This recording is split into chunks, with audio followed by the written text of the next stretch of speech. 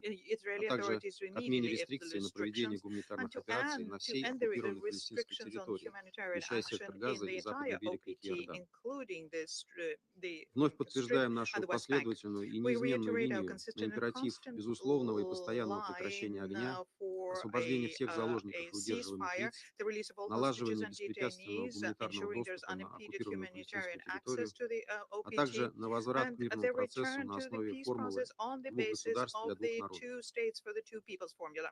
Убеждены, что We без are справедливого и convinced that долгосрочного without a регулирования, just and обеспечивающего lasting законные права settlement, и чаяния ensuring the палестинцев на legitimate создание собственного rights государства в and границах aspirations of Palestinians 1967 to have their года own со state столицей в within Восточном Иерусалиме, 1967 border with a порочный capital круг in East взаимного насилия Jerusalem. и Without that, кровопролития a на Ближнем vicious Востоке circle не of разорвать. bloodshed and violence in the Middle East will not be Благодарю за broken. внимание. I thank you for your attention. I thank the representative of the Russian Federation for the statement, and I give the floor to the representative of Slovenia. Thank you, Madam President. I would also like to thank Undersecretary General Fletcher for his briefing. I also want to thank him for his efforts, and I want to thank and recognize sacrifices made by the humanitarian workers in Gaza and the region. You are doing everything you can. I would like to make 4 points. First, in conflicts, we as Slovenia don't take sides. We stand with peace, protection of civilians, and international law. We entered the Security Council with an idealistic aim of helping extending the zones of peace, protecting civilians, and promoting respect for the international law. And yet it seems so difficult to work for peace. It seems so difficult for warring parties to surrender to peace. Today, Israel resumed hostilities, setting in motion a new wave of strikes and evacuation orders. Hundreds of Palestinians were killed just today, and 2 million of them are facing a new cycle of hardship, destruction, and relentless fear. We condemn these attacks, and we call on Israel to stop them immediately. Second, Slovenia has been supporting calls for the ceasefire time and again, and we continue calling on the parties to return to the agreement made with the support of mediators and guarantors, the United States, Qatar, and Egypt, in line with the Council Resolution 2735. 6 weeks of ceasefire has offered a much-needed relief to the people in Gaza and to the people of Israel, finally reuniting them with hostages. The Council should now be focusing on discussing the plans of rebuilding of basic infrastructure and reconstruction, in line with the vision provided by our Arab partners. This should be the time we launch a process leading to two-state solutions. Instead, we are back to pleading for sparing lives of civilians, Palestinians, and hostages, and for allowing food and water deliveries to Gaza. This is wrong in so many levels. Humanitarian aid and access to basic goods and services, including electricity, cannot be politicized. International law is clear, and it must be respected. Crossings to Gaza must be opened. Aid must flow in, and humanitarian operations must run unimpeded. Third, we want to express our extreme concern over the information of plans related to humanitarian space, humanitarian bubbles, or whatever euphemism one likes. We also underline our strong rejection of any plans for a settlement of Palestinians. Fourth, it is roughly a year from the ICJ binding order on provisional measures focused on humanitarian aid, famine, and starvation in the case brought forward by South Africa. It is unacceptable that our conversations are still the same and that Council resolutions and ICJ orders are disregarded. Madam President, to conclude and to summarize, the resumed killing and destructions must end. Aid is not negotiable. It should not be weaponized. We denounce these actions, just as we denounce hostage-taking by Hamas. In Gaza, both Palestinians and hostages are being sacrificed. This vile war should not continue being fought on the shoulders of civilians. This is not only tragic for Palestinians and hostages in Gaza, but also for the credibility and relevance of the Security Council as the body responsible for maintenance of international peace and security. Thank you. I thank the representative of Slovenia for the statement, and I give the floor to the representative of the United Kingdom. Thank you, President. And thank you, USG Fletcher, for your sobering briefing. I also want to thank Algeria and Somalia for calling this meeting, an initiative which the UK fully supports, considering the alarming humanitarian situation. President, this meeting comes at a critical moment. As my Foreign Secretary has said, the civilian casualties from Israeli strikes overnight are appalling. I want to be clear. A return to fighting will only result in the deaths of more Palestinian civilians, Israeli hostages, and IDF soldiers. This conflict cannot be resolved through military means. We want to see the ceasefire re-established as soon as possible. The humanitarian situation in Gaza was already catastrophic. After 17 days, Israel continues to block all aid entering Gaza. Crossing points have been shut off. Bakeries are closing. Hospitals and desalination plants are running on generators that could stop at any moment. This is horrifying and unacceptable. Humanitarian aid should never be used as a political tool. We are calling for the following urgent steps to bring this terrifying situation back from the brink. First, we call for the protection of civilians and for safe, rapid, unimpeded humanitarian access. We call on Israel to fulfill its international obligations and allow for a rapid and unhindered resurgence in the flow of aid. This includes the supply of items such as medical equipment, shelter items, and water and sanitation equipment, essential to meet humanitarian and early recovery needs in Gaza, but which remain restricted. Failure to deliver this not only risks undoing the vital humanitarian progress made during phase 1 of the ceasefire agreement, it also risks violating international humanitarian law. Second, we urge all parties to return urgently to dialogue and to implement the ceasefire agreement in full, including scaling up aid and releasing the 59 hostages who've been cruelly held by Hamas for over 500 days and have endured unimaginable suffering. For Israel to be secure, these terrorists can have no role in Gaza's future. But cutting off aid and resuming the fighting is not a means to this end. Finally, we reiterate that civilians of Gaza who've suffered so much must be allowed to return to their homes and rebuild their lives.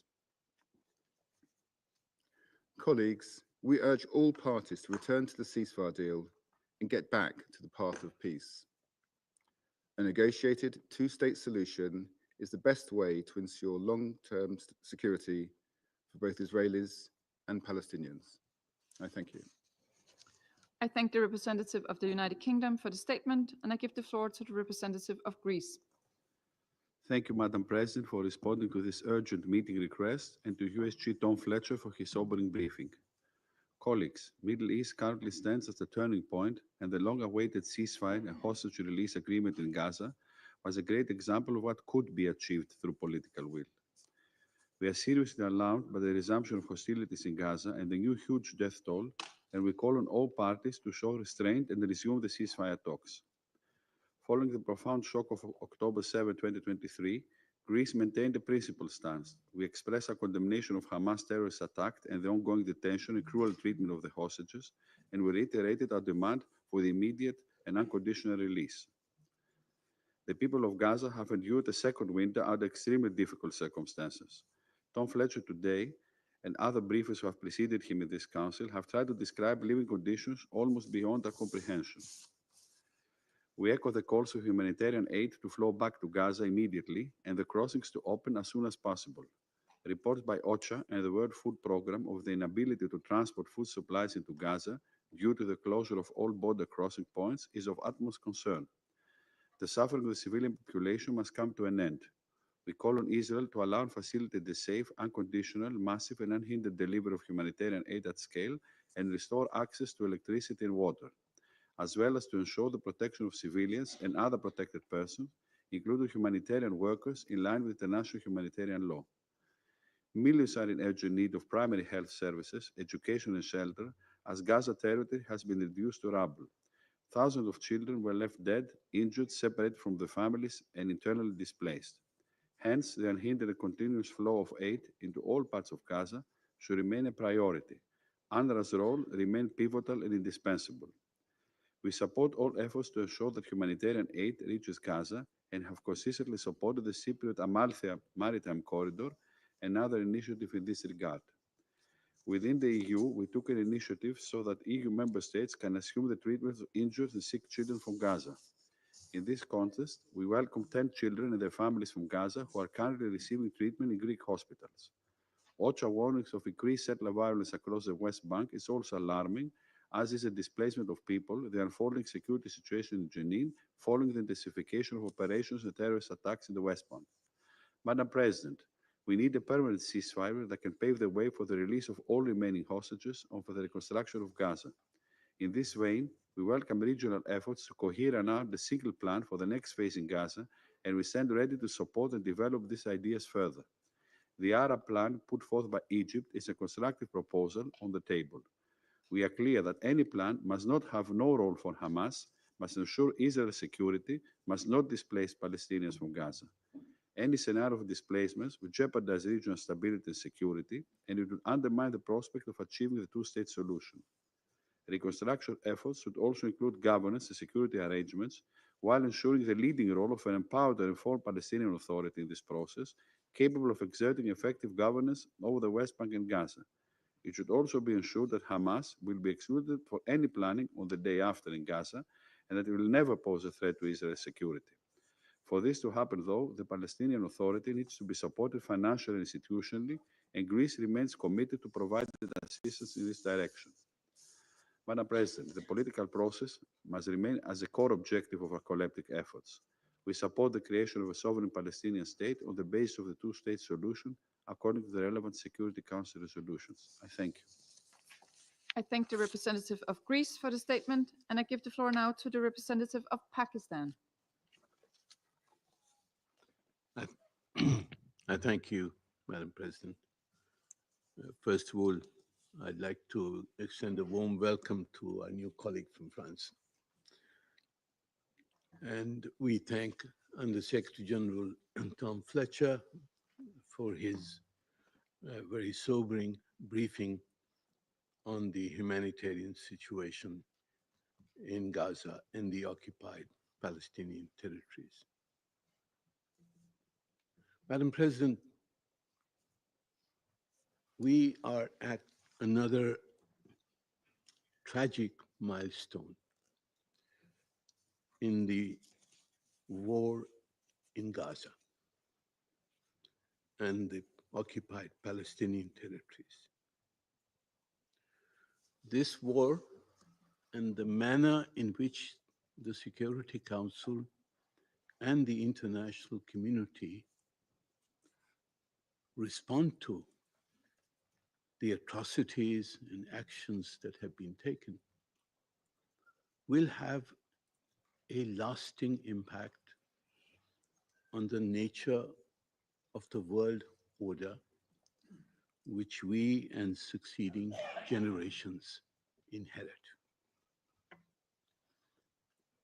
50,000 plus people have been killed in Gaza, 150,000 injured, and 2/3 of them have been women and children. Attacks on hospitals, schools, mosques, civilian centers.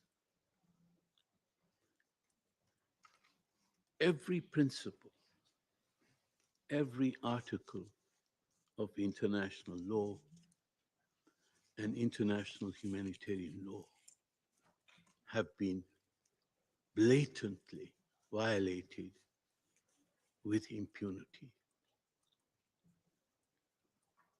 Defying the resolutions of the General Assembly, of the Security Council, of the International Court of Justice. Unless the international community responds with justice to what has happened and is happening in the occupied Palestinian territories, our world order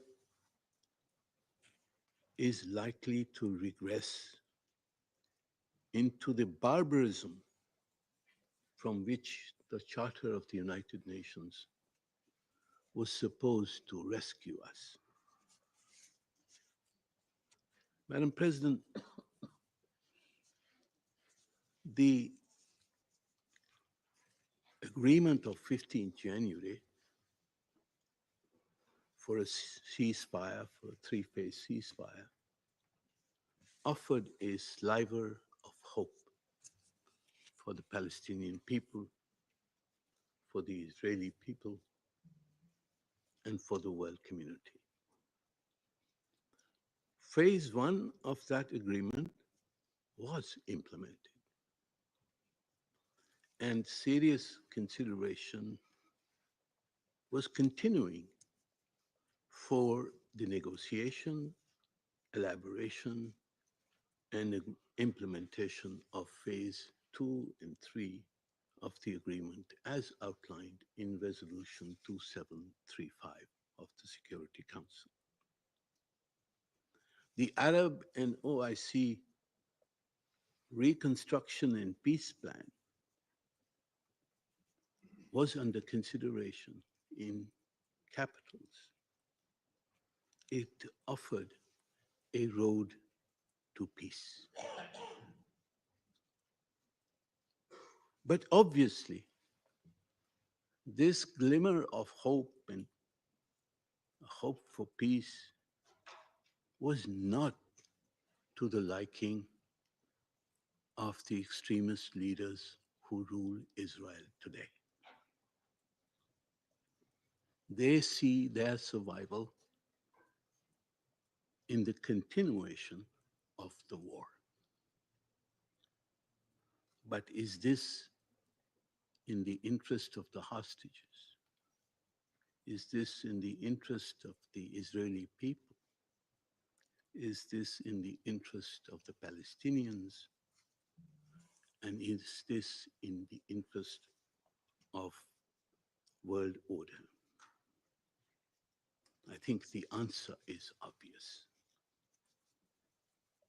The first tactic to erode the ceasefire agreement was the imposition of the humanitarian blockade, an attempt to extort concessions beyond the ceasefire agreement of 15th of January.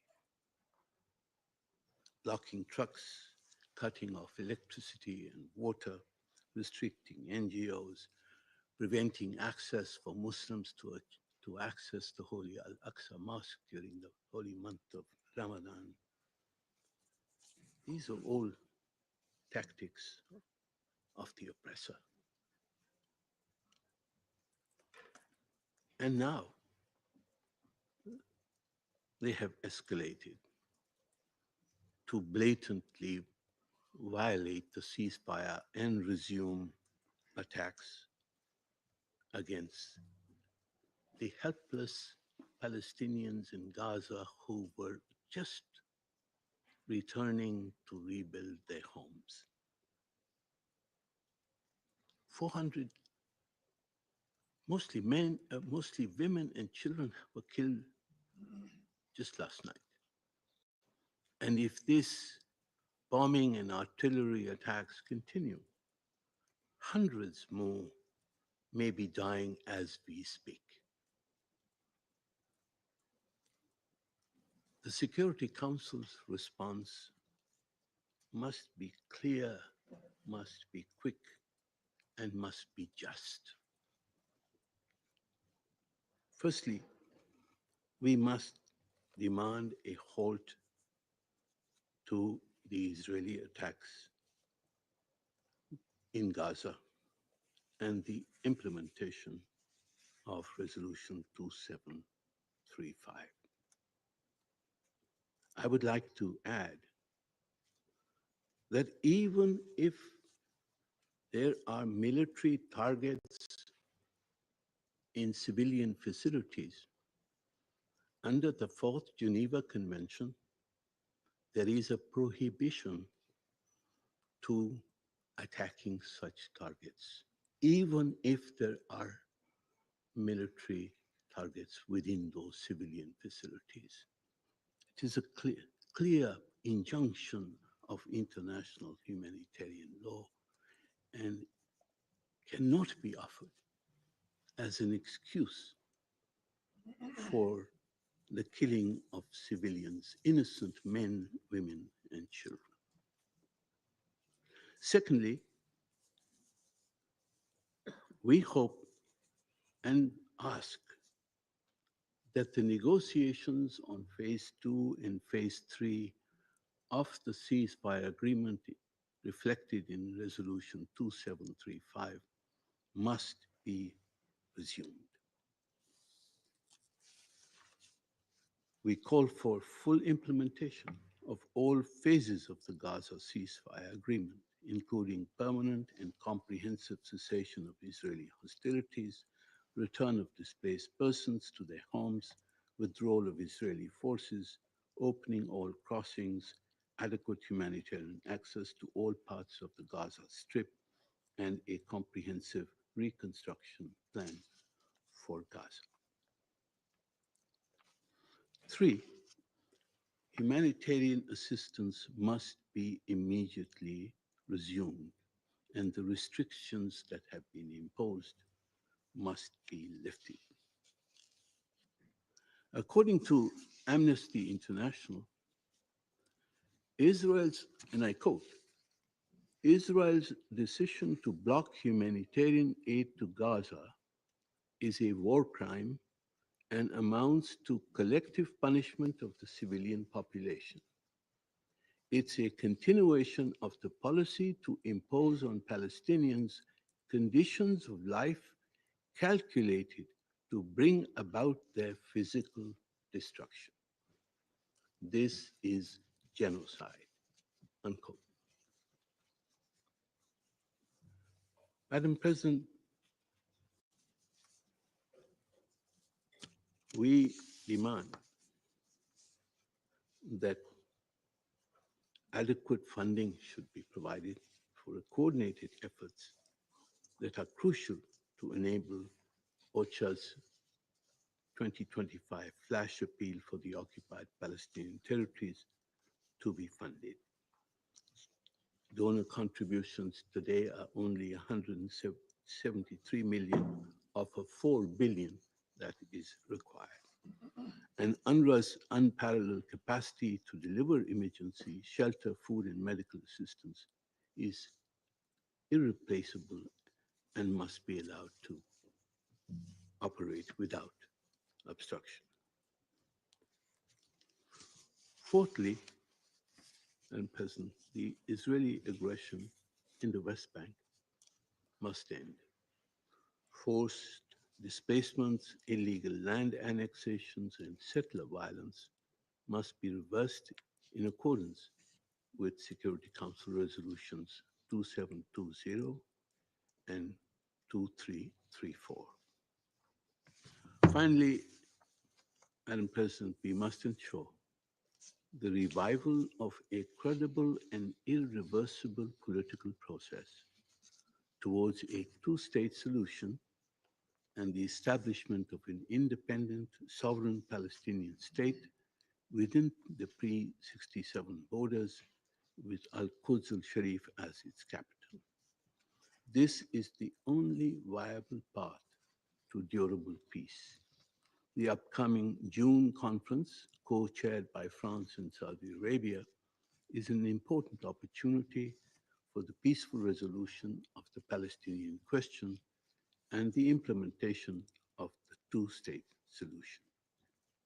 But, Madam President, to realize the possibility of peace, Israel's aggression, its attacks, and its slaughter of the Palestinians must stop. I thank you. I thank the representative of Pakistan for the statement, and I give the floor now to the representative of the Republic of Korea. Thank you, Madam President. I also thank USG Tom Fletcher for his detailed briefing on the dismal humanitarian situation in Gaza. Madam President, we are gravely alarmed by Israel's renewed offensive in Gaza, causing hundreds of fatalities, including scores of children today alone.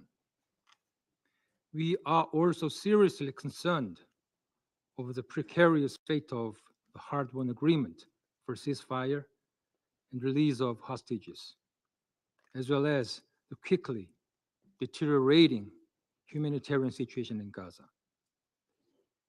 As repeatedly stressed by the members of the Security Council, it is clearly Israel's illegal obligation under international humanitarian law to allow and facilitate the rapid and unimpeded passage of humanitarian relief for civilians in need, including 1 million children. Hostage taking by Hamas is unacceptable under any circumstances. It must be condemned by all members of the Council. And to repeat our demand that all hostages be released immediately and unconditionally. However, Hamas' refusal to carry out its obligation does not justify blocking humanitarian aid or using it as a bargaining chip, which is unacceptable and strictly prohibited under international law. Neither does it justify the resumption of an intensive military offensive, causing massive civilian casualties. We take note of the horrifying remarks by USG Tom Fletcher during his press briefing last Wednesday, sharing what he witnessed in Gaza in January. And I quote, "I said to my colleagues, why are the dogs so fast? Why are the dogs so fat?" And he said, "Because the dogs are looking for curbs."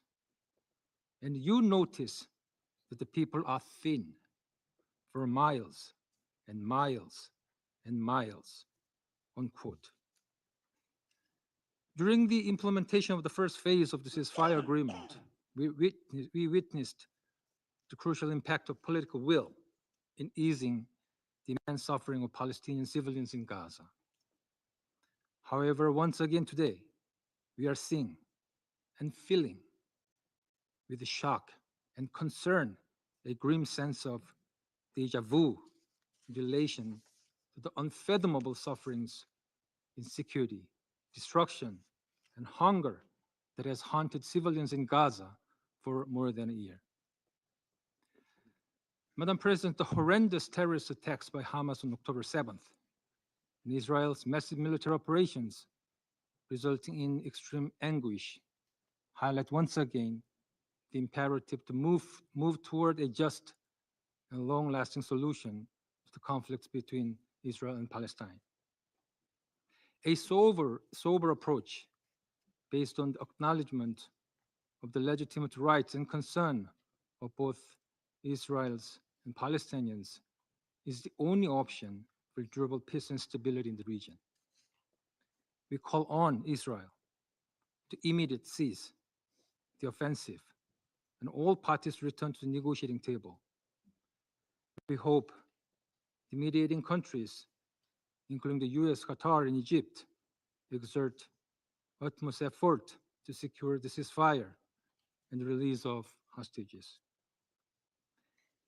We believe that all phases of the ceasefire agreement endorsed by the Council through Resolution 2735 should be implemented in full, leading to the release of all hostages, a permanent end of hostilities, and the swift beginning of reconstruction based on international law. I thank you, Madam President. The representative of the Republic of Korea for the statement, and I give the floor now to the representative of China. Thank you, President.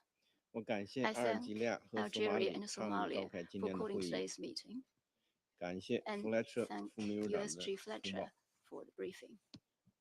也欢迎 I 法国 also 的 welcome 新任 the PR。 new PR of France.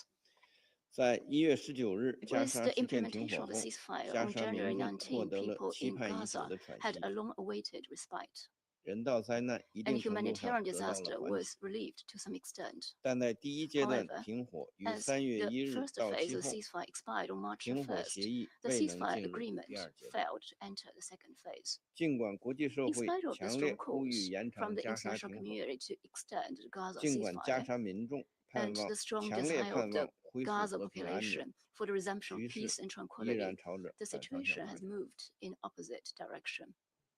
以色列3月2日 On March 宣 the 布 2nd, 停止 Israel 向加 announced the 沙提 decision 供 to 人道 halt 援 the 助。 entry of humanitarian 3 aid 月9 to 日 Gaza. 切断 On 加 March 沙 the 电 9th, 力 it 供应。 cut off the supply of power to 就 Gaza. 在昨天， Just 以色 yesterday, 列对 Israel 加沙 launched 发动了大规模的空袭， large-scale airstrikes on 造成 Gaza, 了数 causing 百平民伤 hundreds 亡。 of civilian casualties. 中方对 China 来之不易的停火局面 regrets 被破 the 坏 harm 感到遗 done 憾， to the hard-won ceasefire, 对以色列在加 and 沙 is 再次挑起战火表示严重关 gravely 切， concerned about Israel's resumption of 并予 hostilities 以 in 强 Gaza. 烈谴责。 We strongly condemn this.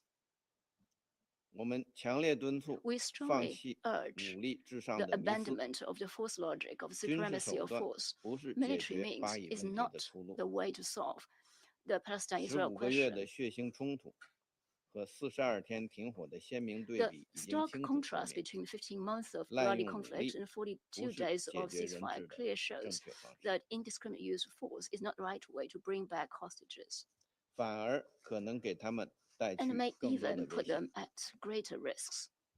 中方敦促以色 China 列 urges 放弃 Israel 使 to 用武力的执 renounce 念， its obsession with the 立 use of 即停 force, 止对加沙的 immediately 军事 cease 行动， military operations in Gaza, 停止对加 and 沙平民的 stop 集体惩 the 罚。 collective punishment of the Gazan civilians.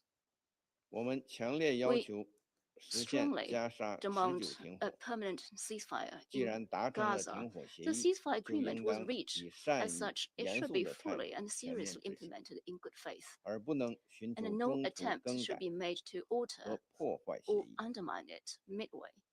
中方呼吁当事 China 方 calls 全 on the 面连 parties 续 to 落实停 implement 火 the 协议， ceasefire agreement 期 fully 待 and 停火协 continuously, 议的 and 保障国 expects the 持 秉 guarantors 持公正、 to 负责 adopt 任 a 的态 fair 度， and responsible approach 推动 to 3阶段协 facilitate 议 the 连贯执行， continuous implementation of the 确保 three-phase 在加沙 agreement 实现 and 持久停 ensure 火。 the realization of a permanent ceasefire in Gaza.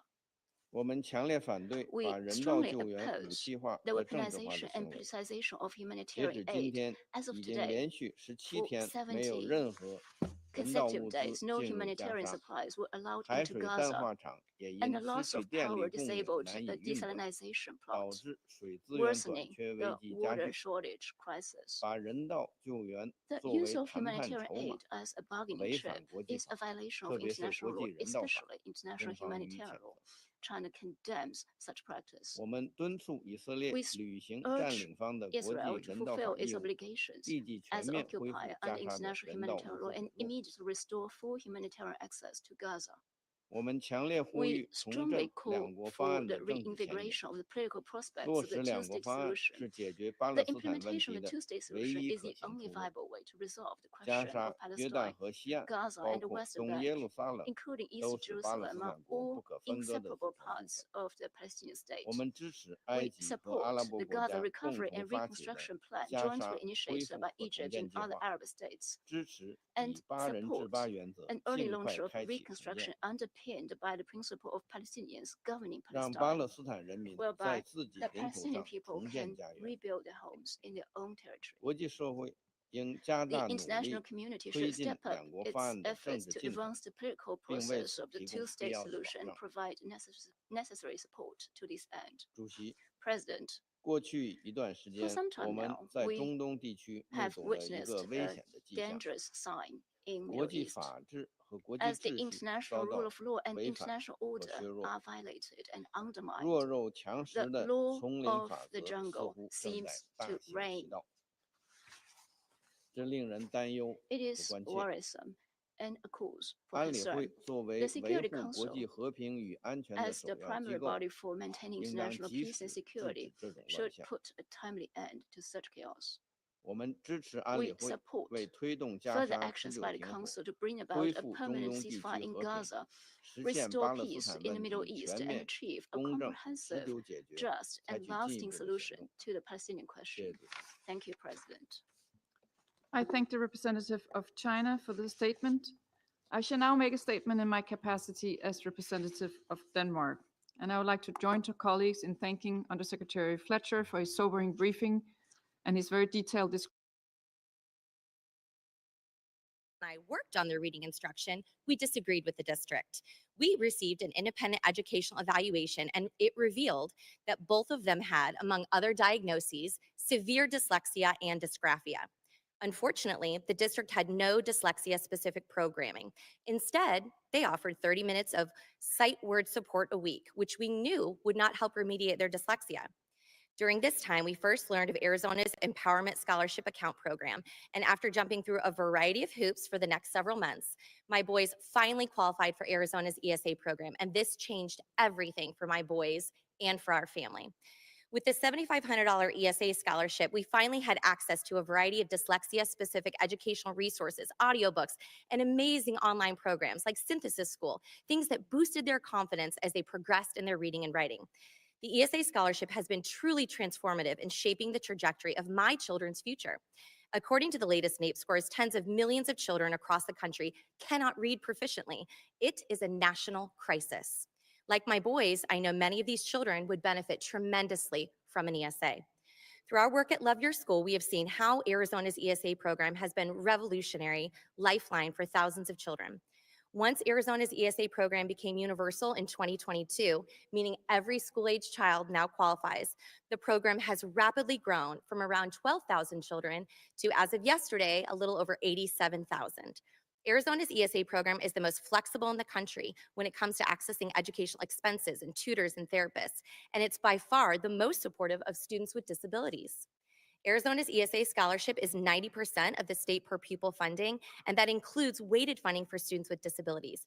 Our program saves taxpayers money and allows parents to direct their children's education, regardless of their income or zip code. After all, we know loving families always know what's best for their children's education. Thank you. Thank you very much. I will next recognize Ms. Levin.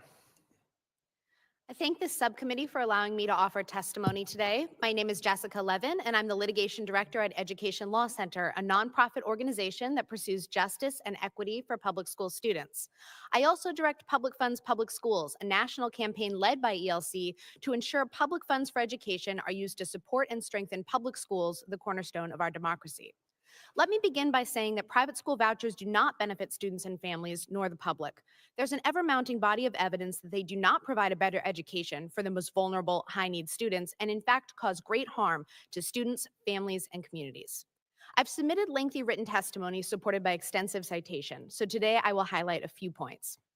The laws that establish and govern voucher programs are notably devoid of meaningful quality or accountability standards, and the data shows that academic outcomes for voucher students are dismal. Study after study in places like Louisiana, Indiana, and Ohio reveal that vouchers actually have a detrimental academic impact on participating students. Professor Josh Cowan has explained that the negative educational effects of voucher programs are, quote, on par with what the COVID-19 pandemic did to test scores and larger than Hurricane Katrina's impacts on academics in New Orleans. Policymakers should heed this evidence. Moreover, vouchers are only truly accessible by the few, but harm the many. Vouchers frequently don't come close to covering the full cost of private school tuition, let alone other essentials that are provided for free in public schools. Thus, vouchers simply shift the cost of many core educational resources to families. Data from multiple states shows the majority of vouchers are used by more affluent families who are already sending their children to private schools and not the low-income families they purport to target. Vouchers harm often under-resourced rural public schools with no benefit to rural students who generally don't have geographic access to private schools. Roughly 1 in 5 students attend schools in rural communities, but those districts can't take advantage of the same economies of scale as larger ones, and they have fewer resources to pay for fixed education costs. Moreover, public schools are often the backbone of rural communities, playing a pivotal role in social and economic activities and are often the largest employer. When rural public schools lose resources or close, the entire community suffers. Vouchers harm students with disabilities, who make up about 15% of students across the country, and who lose most of their legal rights under special education and disability laws when they use vouchers to attend private school. Voucher students with disabilities have no right to the specific programs and services they need to make educational progress, and they lose IDEA and Section 504 protections against unfair discipline and segregation from non-disabled peers. And parents lose rights to receive notification, provide input, and seek judicial remedies regarding their child's special education. Parents are often not made aware of the loss of these rights. A seminal GAO report found that 83% of those using vouchers specifically for students with disabilities were in a program that provided either no information or misinformation about changes in IDEA rights. The government should protect students from discrimination, not fund it.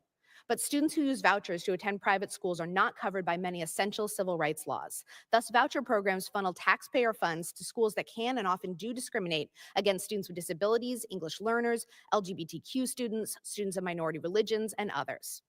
Finally, voucher programs divert funding and resources from public schools, and exploding voucher costs devastate state budgets. Make no mistake, states like Arizona and Florida are prime examples, siphoning billions of dollars to disastrous and unaccountable universal voucher programs and creating massive budget holes. Many public schools around the nation face chronic and severe underfunding, and diverting much-needed funds to pay for vouchers exacerbates that lack of resources. At the same time, voucher programs concentrate higher need, more expensive to educate students in public schools, as many private schools refuse or are unable to serve them.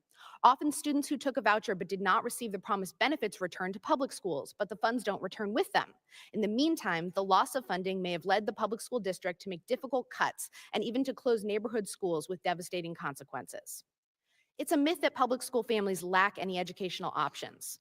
First, the overwhelming majority of children across the country attend public schools, and the vast majority of parents are satisfied with their children's education.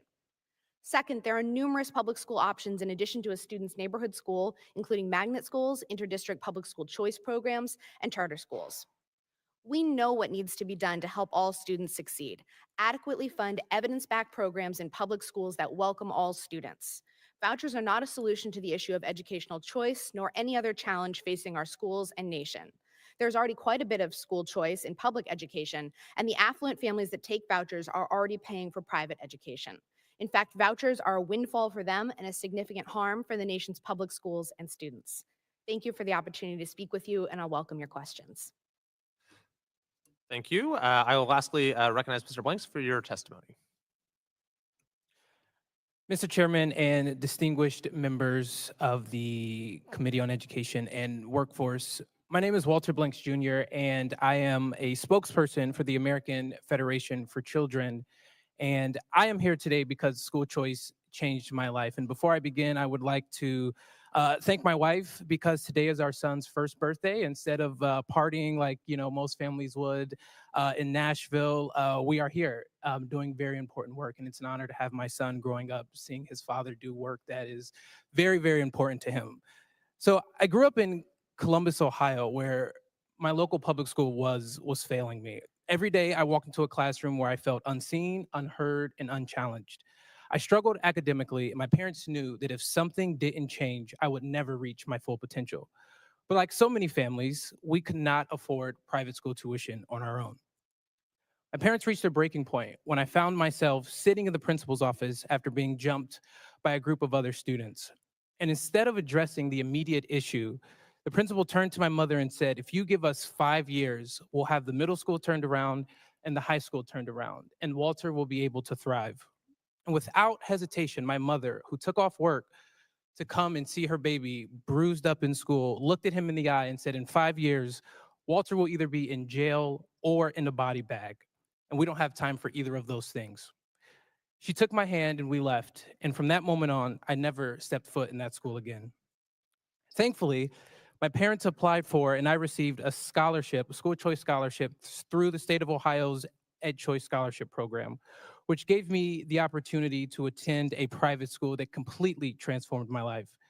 For the first time, I was in an environment that nurtured my potential. I went from a student who struggled to a student who was finding great success in his academic journey. The opportunity set me on a path that led me to where I am now, advocating for students who are just like I was. My journey has taken me to places that I could have never imagined, including the White House, where I met President Trump. I'll never forget looking him straight in the eye and telling them that I wanted to have his job someday. That moment wasn't just about ambition. It was about recognizing that when students are given the right opportunities, there are no limits to what they can achieve. My life is living proof of that. And now I have the honor to add sitting before Congress and sharing my story to that list as well. And unfortunately, too many students across the country are still waiting for their chance. That's why I also support the Educational Choice for Children Act, which would give students in every state access to scholarships, opening doors to schools that best meet their needs that are currently closed. For some, it's a difference between struggling and succeeding. For others, like myself, it was quite literally a lifesaver. I appreciate the members of this committee who have supported this important bill, and I urge every representative to support this life-changing opportunity. Every child deserves the same opportunity I had, the chance to succeed, to dream big, and to write their own futures. I've had great success because of my school choice journey, and I firmly believe more students should have that chance. Thank you. Thank you very much. Happy birthday to your son. Under Committee Rule 9, we will now question witnesses under the 5-minute rule. I'll first recognize the chairman of the full committee, Mr. Wahlberg. Thank you, Mr. Chairman, and thank you to the panel for being here. With the most recent NAEP scores that continue to show the downhill slide that's out there, I don't even know why we need this hearing. Because choice is what's going to change it all around, and the choice that comes through vouchers, full opportunity for parents to make the best decisions for their students, to support the teachers that will do the best job for their students, is what we are concerned with here. So thank you for being here this morning. Dr. McShane, one of the most frequent arguments we hear against, and we heard it today, against school choice is that it harms traditional public schools. But unbiased research simply doesn't bear this out. Can you talk more about what the research actually says and why school choice doesn't harm traditional public schools? Absolutely. Thank you so much for the question. Yes, this is one of the most consistent findings we see in the private school choice literature, that students who remain in public schools, their scores actually do better in the face of, if you want to call it competition, or the effects of the program that are there. And I think the way of thinking about it is sometimes we've gotten into a bit of an outmoded way of talking about schools where we say these are the good schools and these are the bad schools. I think we need to move to a way of thinking about fit, that certain students fit in certain schools better than others. And there may be schools that on average and in aggregate look good on paper, but there are students that are struggling in them. And there are students that are doing schools that look like they're doing poorly, but students that are doing well in there. So as students are able to move to a school that best fits them, we tend to think about it in the term of that student. They get to go to a school that's a better fit for them. But you can also think about the school where that student left. If they weren't having a great time, they could be taking time, resources, et cetera. So the students in the school that they have could actually be better off. So it could be a rising tide that raises all boats. And that seems to be what the empirical literature tells us. As generally an all-above plan works best and gives more opportunity, doesn't it? What fits best for your child. We're doing the same for our grandchildren now, with the opportunities that they have with this dyslexia and others. And so, Ms. Clark, thank you for being here. You mentioned that school choice matters for all children. I certainly agree. But I think it's especially important for children with special needs. Could you talk more about why that is? Yes, thank you for the question. So it's very interesting because in Arizona, the number of families that are on our ESA program, the percentage, if you will, of students with disabilities is actually higher than the Arizona public school system. About 18% of students on the Arizona ESA program are students with disabilities whose families believe that they were not being served in their local public school system. And of that 18%, 50% of those students with disabilities are students with autism. We know that 1 in 5 students have a learning disability in reading, usually dyslexia. Now the number for autism is around 1 in 33 boys have a diagnosis of autism. And families are choosing Arizona's ESA program because they feel like they're doing more for their student with disabilities with less money than what the public school was doing. Yeah, good to hear. Mr. Banks, I won't say anything about Go Blue since you're from Columbus. Congratulations for the national championship.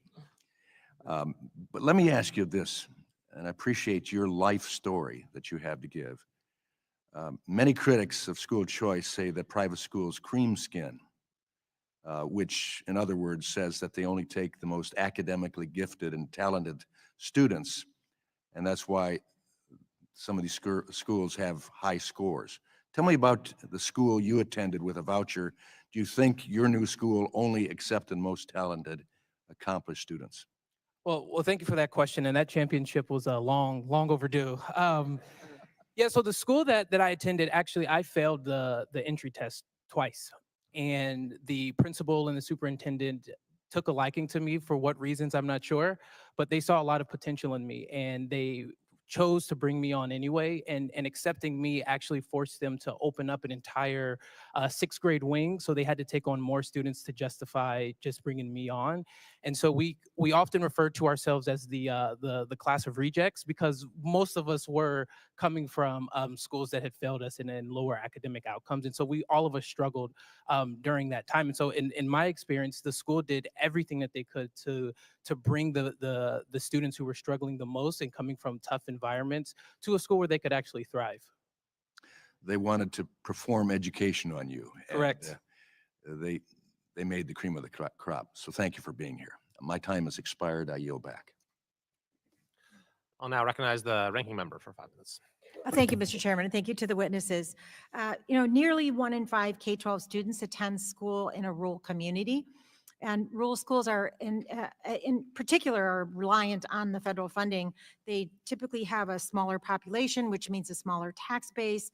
They're also vital employers, and they provide many services to the communities, for example, shelters for natural disasters, food pantries, before and after care.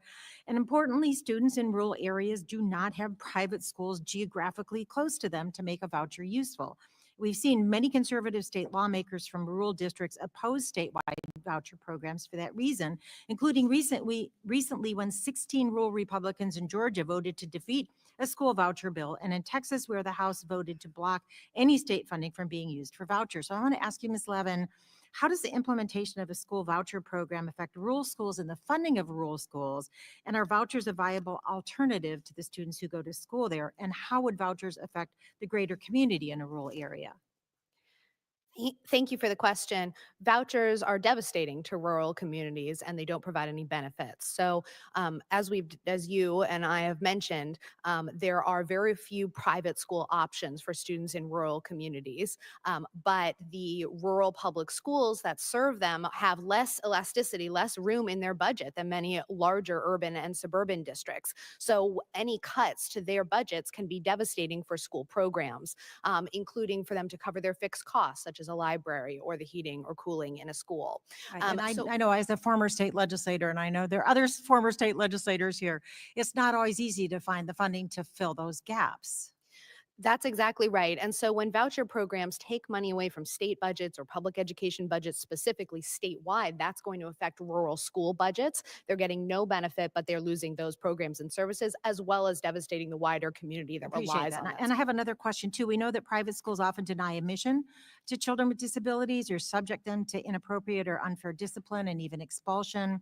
I'd like to enter into the record a report by NCLD, the National Center for Learning Disabilities, called Private School Vouchers, Education Savings Account, and Tax Incentive Programs, Implications and Considerations for Students with Disabilities. It was originally published in 2017, but updated in 2024, and it provides examples of this type of school conduct. Enter into the record.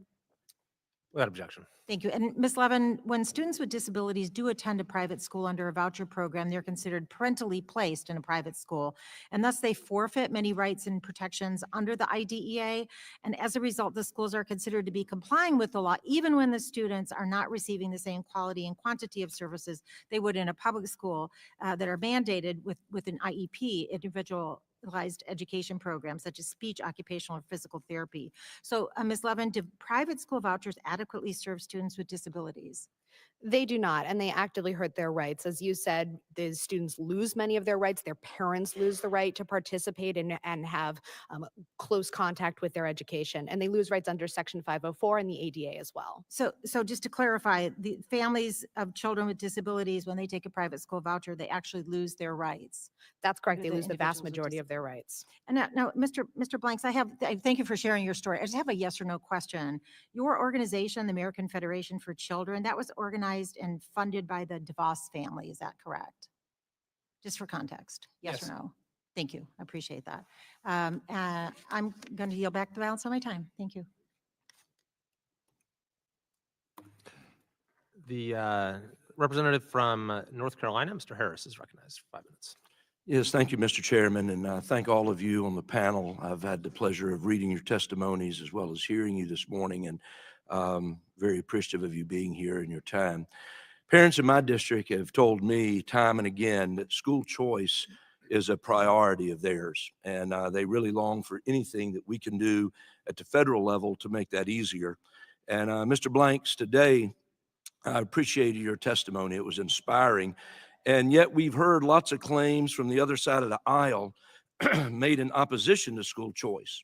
Some are going to argue that school choice resegregates schools. We've heard that school choice deprives children with disabilities of their rights.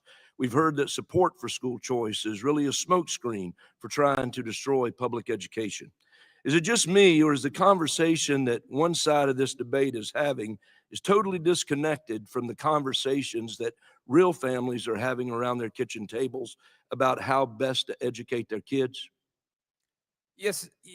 I firmly believe that when we're having these discussions about education, that the other side will typically leave out the personal experience, stories like my own, or why parents want to send their child to a different school in the first place. And so I am here to talk about my own experience. And as I've done this work, I've heard a lot about how vouchers or schemes or scams or whatever the case may be, but it was my life-saving device for me and for my family. And we didn't have support. We didn't have any other options. I was stuck in this school, and I would beg my mom every day not to send me to that school. And so I do find some of those comments offensive, but I'm proud to stand behind the very policies that changed my life and put me on the path that I'm on now today. Thank you, sir. And God bless your mom for having the courage and the strength and determination to respond the way she did when she was asked to give a 5-year reprieve to get things right. Mrs. Clark, your story represents one of those parents who wants options. And another objection we might hear to school choice is that there's no accountability if the school fails to serve children with special needs. but I noticed you went through the IDEA process, and it sounds as if the public school system failed your child. What would you say to critics who believe that the traditional public schools are the only safe place for children with special needs and learning disabilities? Thank you for the question. Well, I would say that's absolutely false. And we can look at the demand of parents of students with disabilities for school choice programs. You know, there's a sad running joke amongst parents of students with disabilities, and it essentially goes like, if you haven't cried in an IEP meeting with the public school, you don't really have a student with a disability. We all know, as parents of students with disabilities, how incredibly difficult the process is to actually get the services that our children need in the public school system. So this idea that IDEA is somehow benefiting all students in the public school system is absolutely false. And contrary to what you've heard, we don't lose all of our rights when we choose a school choice scholarship program. IDEA Part B, proportionate share funding, that's been around since the beginning of IDEA, says that a proportion of all of the funds that come to the state should be used for students with disabilities that are in private schools and homeschools. I know one of my children on an ESA received IDEA funding from their local public school just last year. So there's a lot of misinformation out there around IDEA. Well, you also mentioned in your testimony that even at the state level, in order to qualify for Arizona's Empowerment Scholarship Account program, you had to jump through a variety of hoops for several months. Could you take just a moment and elaborate on some of the reasons why it took so long? Yes, absolutely. Thank you for the question. So prior to Arizona's ESA program being universal, where every student qualified in 2022, families like myself had to go through the public school system process to have our students evaluated. That was an extra expense on the public school system, but the public school system is the one that had to qualify our students as a student with a disability. So there was, you know, an extra process, an extra burden there. Also in Arizona, you used to have to attend public school, either in person or online, for 100 days. That was very difficult for families with students of disabilities or families that were moving into the state. All right. Well, eliminating bureaucracy is one of the most important reforms I believe that we can make at the federal level. We can never forget that parental rights will always take precedence over government, and that taxpayer dollars have got to be accountable to the taxpayer themselves. So I will ask you this, Ms. Clark, do you think that eliminating or reducing the role of the Department of Education would give more power to the states and people to influence education? Yes, I absolutely do. Ending the Department of Education or greatly disempowering it is something that I hope to see very soon. Well, it's clear under our Constitution that the federal government was never supposed to have such an outsized role in education. With the number of students failing core subjects growing in our nation, it's clear that the status quo is not working, as we've heard today. What I'm hearing is that parents and states are more than ready to step up and make sure children get the best education. And with that, Mr. Chairman, I yield back. The representative from Connecticut, Ms. Hayes, is recognized for 5 minutes. Thank you, and thank you to our witnesses for being here today. I want to first frame my comments with the information that I was a public school teacher before I came to Congress. 16 years I taught as a high school history teacher. And I just want to provide some context for much of what you're hearing. This hearing is about school choice, yet they're trying to position it as vouchers and public charter schools are the same thing. They are not. Vouchers are very different, and that is not what we're talking about. At the top of the hearing, the chairman talked about 81 private school programs that serve 1 million students. Yet, the school that he highlighted as being successful, Success Academy, is in fact a public charter school. Well, the gentlewoman yield. No, I will not. Many public schools offer school choice to parents, and that is not what we are talking about here today. I heard quotes from an economist from the 1950s, 70 years ago. So much has happened in public education. I would encourage you to engage in that conversation. And yet again, we have witnesses at the table right off the White House guest list. And your testimony where you said, Mr. Blanks, that you failed an entry test 2 times before they finally decided to allow you to access to the school just reiterates the fact that these schools are not for everybody. It is a system of winners and losers. And to the idea about segregation in schools, the Department of Education actually protects civil rights. If we're talking about the most important reform Congress can make, it is increasing the funding for IDEA from 16% to the 40% that Congress promised that it would do. Schools are funded locally, so local property taxes decide many of the decisions that we're talking about here today. I do have a few questions, and I want to move quickly because I have lots of questions. But Ms. Clark, just yes or no. You said that you had to do an independent educational assessment for your children in order to understand their academic needs. Did your family pay for that out of pocket? No, the district did. It's part of the law. Thank you. You talked about you homeschooled your 3 children. Was your family able to do that because you had stable income? No, my husband was in law school at the time. We were on loans. Okay. $7,500 was given to your family to cover your children's dyslexia educational supports. Was that the total cost of those supports? It was $7,500 per student. And Right. yes, it was the full cost of those supports, half of the public school funding. So $7,500 in total for dyslexia funding, educational funding for the entire year for one student. Yes, that's correct.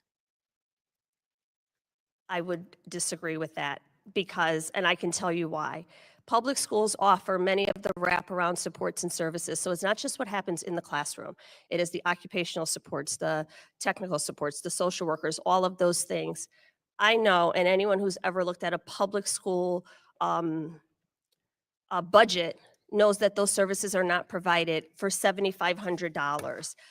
Ms. Levin, can you explain, just briefly, go into greater detail, why private schools are not mandated to follow the same reporting requirements as most public schools? Yes, thank you for the question, and I come from a family of educators, so I thank you for that as well. It's because of a deliberate choice in the statutes. Legislators choose not to put accountability measures in these bills, and you have to ask yourself why. And when a student is not accepted to these schools, because I've yet to find one charter school, one of these private voucher programs that supports all of the special education needs of these students. And part of IDEA says that students need to be educated alongside their non-disabled peers. When those children don't have success in those schools and go back to the public school system, can you explain a little bit about what happens in that case with their funding? So often the student returns to a public school, but the money has already gone to the private school. So the public school now has less money, and it has a higher concentration of higher needs students to serve with those fewer resources. Can the public school refuse to accept those students now that the funding source is gone? They cannot. They cannot. That's what I thought. I mean, everybody knows that. But again, I would caution people, yes, we want parents involved. Education is a partnership between parents, families, their teachers, everyone. But this idea of private voucher programs is absolutely a sham. It's moving taxpayer monies to a profit source for the billionaire class. That is not what public education is supposed to do. I yield back. Thank you very much. And I'll note that I cited Success Academy and KIPS specifically as examples of outstanding public charter schools. Problem is that many in this party, including President Joe Biden, have been attacking public charter schools. With that, the gentleman from Indiana, Mr. Messmer, is recognized for 5 minutes. Thank you. My home state of Indiana stands as a national leader in pro-school choice legislation. Back in 2011, our state legislature passed the Indiana's Choice Scholarship Program that has since become the largest single voucher program in the United States. This session, the House is looking to pass universal school choice vouchers that would further increase options for Hoosier families to educate their children in the best environment that fits their individual needs. At the federal level, as we members of Congress should follow these steps. I'm proud to join my friend Rep. Adrian Smith and other distinguished colleagues on this committee in co-sponsoring the Education Choice for Children Act, a bill that would provide K-12 scholarships to as many as 2 million students across the country to attend the school that best meets their needs. Dr. McShane, Indiana is a leader in school choice reform, creating the largest voucher program in the country, and it's seen a 32% growth this past year. Now the state is looking to move universal vouchers, allowing parents to choose specialized programs that fit their children's needs or schools that align with their religious and moral values regardless of their income level. How would a federal universal program like this fit into Milton Friedman's idea of a government's role in education? I think would be relatively well aligned with that. As I mentioned, Milton Friedman's idea, which is oftentimes caricatured to be a sort of free-for-all of schools, he thought that schools could be independently operated. Parents could freely choose between them, but the state would play a role in financially supporting them, which sounds like what would be happening in that bill. Okay, thank you. And just to clarify, in Indiana, to accept vouchers, a school must submit to the same accountability standards as any other public school. As a follow-up to that, Mr. McShane, do you think it is possible that giving parents choice of what is best for their option, including vouchers, charters, and unrestricted public-to-public transfers, could lead to better outcomes for all students by creating competition? Yes, I mean, as I mentioned earlier, there's a very strong empirical literature on the competitive effects of private school vouchers. It's a consistent finding. Meta-analyses, studies that put these together have found that result. I have no reason to believe that it wouldn't continue into the future. Thank you. Mr. Blanks, one of the important aspects of Education Choice for Children Act is that it creates a lifeline for students trapped in local schools, school districts, or states that will likely never pass school choice policies for themselves. It's vital that these students have access to educational options. You live in a state that established a voucher program, but not every student is so fortunate. Why do you think it's important for students nationwide rather than just select states that have choice? Yeah, well, thank you for that question. And it's absolutely vital because, like you alluded to, there are some states that have been slow to pass school choice legislation at the state level. And so the ECCA would allow some of those families who have currently being locked out of options to tap into some of those dollars. And now I live in Tennessee, where the governor was monumental in passing the educational savings account for the state. And so for a state like ours, when my wife and I are talking about, where we're going to send our son, what is his educational bring up going to look like, with the ECCA on top of a state level, program, that means more resources, more access, more opportunities, really for me as a father to be in the driver's seat of my child's education. Thank you. Mrs. Clark, there are many families in my district in Indiana who are affected by learning disorders like your children and need the benefit of choosing a program that will fit the needs of their child and learning disabilities. Indiana implemented a similar program called the Indiana Education Scholarship Account that provides access to students with disabilities and their families access to education environment that best meets their needs. As a parent, how do you think these types of programs can improve to further assist those that our public school system tends to leave behind? Well, one of the best parts of the ESA programs and school choice programs for students with disabilities is all of the innovation that happens because parents now have the funding and we can go online and find, an incredible math AI tutor. We can download those, automated flashcards. We can do all of these new and exciting things. This whole new arena of education entrepreneurship has come out of giving parents control of their education dollars. So a lot of the new things that our family has tried that have really helped our kids have been because we have an ESA and because, the public schools, as big as they are, they tend to not be able to move very quickly when it comes to addressing individual student needs. Thank you. I yield back my time. The representative from New York, Mr. Mannion, is recognized for 5 minutes. Thank you, Chairman Kiley. Thank you to Ranking Member Bonamici, and thank you to our witnesses for joining us here today. I was a former public school teacher for almost 30 years, teaching AP Biology, Chemistry, and 15-to-1 living environment. I'm also the husband of a fellow educator. I care deeply about ensuring that all students have access to a safe and supportive learning environment. Throughout my career in the classroom and then also in the state Senate, I worked to strengthen public education and advocate for policies that ensure that every child can succeed. My father was on public assistance. I came from a working class, blue collar background, and my parents chose to send me to a private Catholic school.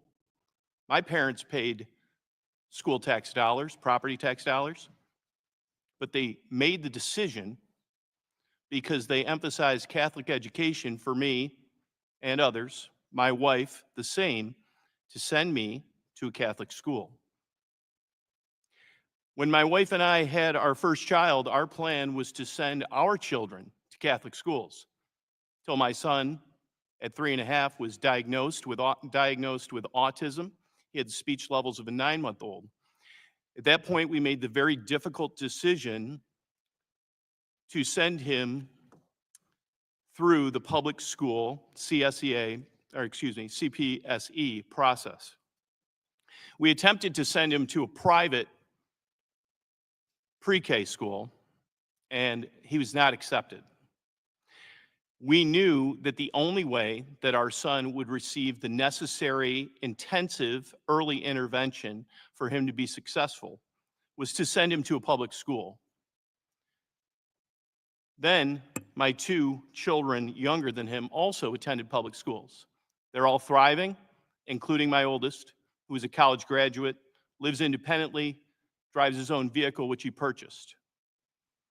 Voucher and voucher-like proposals divert funds away from public schools, and they will not address the needs of our educational system or improve student outcomes. Public schools are exceptional public schools in central New York and across the country simply cannot afford an additional financial strain by sending tax dollars other places, and the federal government should not be in the business of subsidizing private education. I'm particularly concerned about the negative impacts that these proposals have on students with IEPs who rely on protections and services guaranteed to them in public schools. On that subject, I will ask my first question to Ms. Levin. Ms. Levin, when the Individuals with Disabilities in Education Act was enacted in 1975, it authorized federal funding to cover 40% on average per pupil spending nationwide to provide public education services. 50 years later, IDEA is funded at only 13 or 14%. Given that Congress has yet to fulfill its original commitment to fully fund IDEA, what do you make of proposals to allocate federal funds to private school voucher programs instead of prioritizing support for students with disabilities in public schools? Thank you. It's a very misguided and dangerous policy. The federal funding for IDEA has never reached more than 16 or 17% versus that 40% promised, which may not even be enough. So we are funding a second system of schools. With these proposals would fund a second system that doesn't even serve most students with disabilities. In my district, we have a very significant new American and refugee population. What impact would voucher proposals have on English language learners, most of whom depend on public schools for specialized instruction and supports that's not always provided in private schools? So how might a private school voucher program affect English language learners and their access to educational resources? The vast majority of those students would still depend upon public schools because very few private education options have the resources or the programs to serve their needs. And now the public schools would have just a higher concentration of higher needs students. And as a special education attorney and an attorney for many English learners, I've seen firsthand the importance of the protections in the federal civil rights statutes that give them their rights in school. Thank you so much. Mr. Chair, I yield my time back. The representative from Utah, Mr. Owens, is recognized for 5 minutes. Thank you. First of all, Mr. Chair, this is a very, very important conversation. I've noticed I have a couple things in common with some of my witnesses. Mr. Blanks, my dad went to Ohio State. I was born in Columbus, Ohio. I was getting his PhD there during that time. And Ms. Levin, you came from out Oakland, am I correct? Okay, well, I played with Oakland. Bay Area, yes. I played with Oakland Raiders, so we have some things in common there. I have just a couple things. Mr. Banks, you mentioned, sorry, Mr. Blanks, you mentioned earlier, what do you say to those who believe that failing schools in time will be given, if given time, will be able to turn things around and be able to address the issues that you mentioned you had growing up? Yeah, well, in my experience, more often than not, the needs of the students are not met. And so that instance with my mother happened almost 20 years ago. And to pull the current, the educational outcomes of that school, 13% of the students are proficient in math and 34% are proficient in reading. In both of those categories, for the state of Ohio, the school is considered well below expectations, almost 20 years ago. And so for my mom, who said we don't have that kind of time, but think over the last 2 decades how many students have shuffled through the school, and some of them have done well.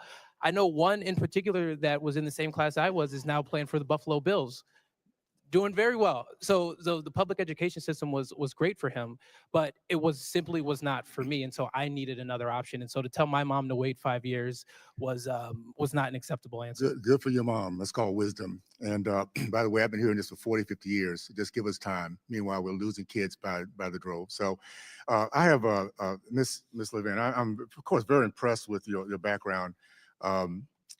Magna cum laude from Cornell University, University of Oxford, and JD cum laude from Harvard Law School.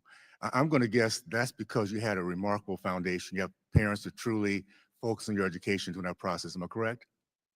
That was certainly a very important part of it. Okay, would you have had the same experience, you think, if you lived in the Baltimore area with 28 schools, you have 2,000 seniors with zero proficiency in math, or in California, study back in 2017, 75% of the Black boys cannot pass reading and writing tests. Would you have succeeded in those kind of situations in the public school system, you think?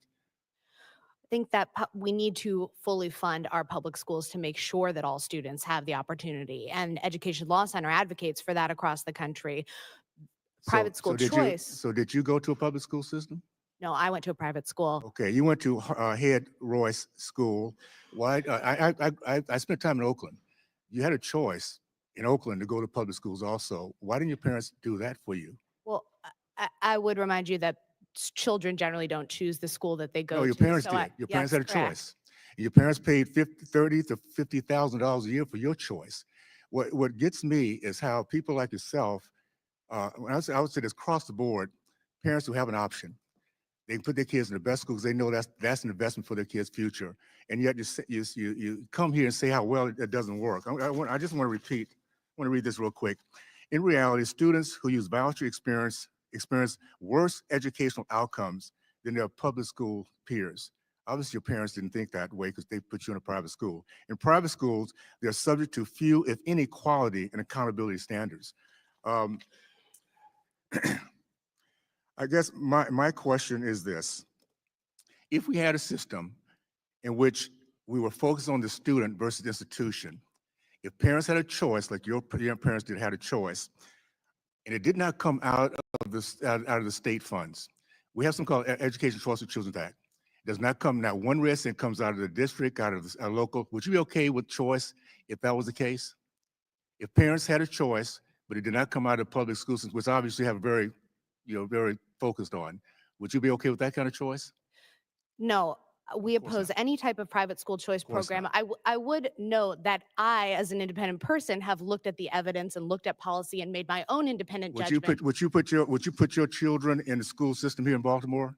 That if you're stuck there, I mean, if you didn't have a choice of what we're talking about everybody else, would you be okay to leave your child in a school that's failing 100% zero proficiency in math?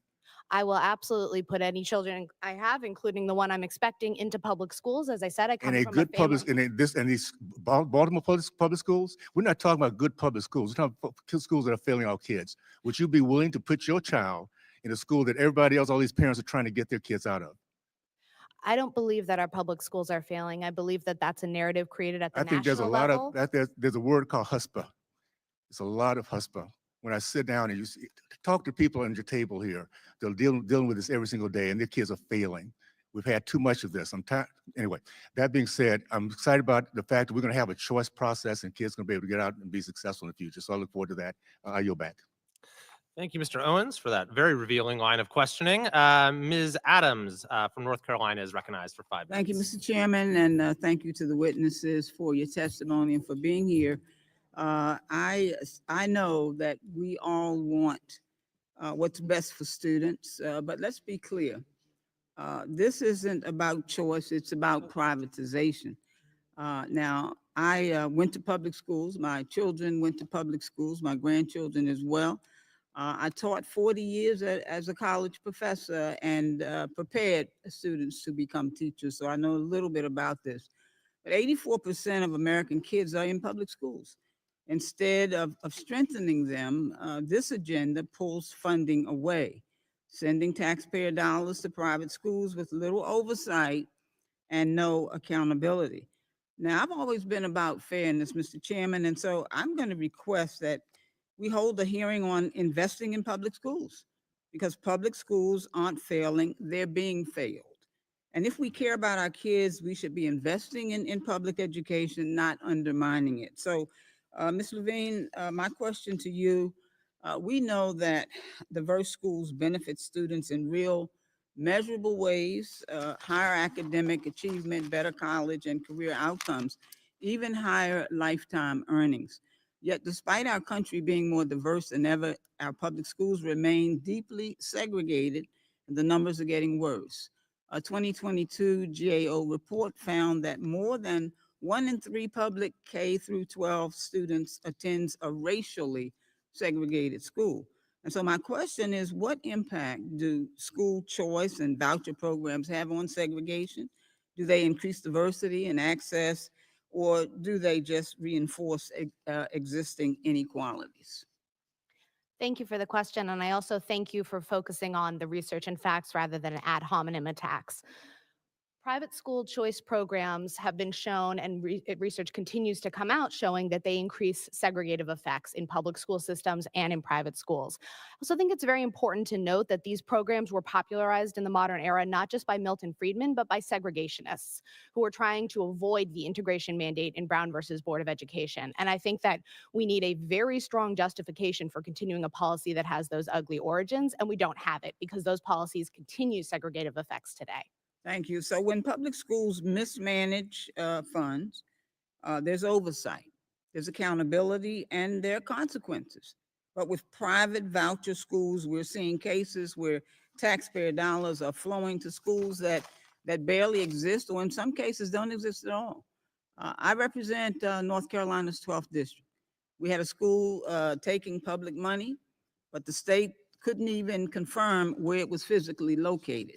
And so the State Bureau of Investigation had to step in. So tell me, what's stopping this kind of thing from happening more often, and what safeguards should be in place to ensure that taxpayer dollars aren't being misused in private voucher programs?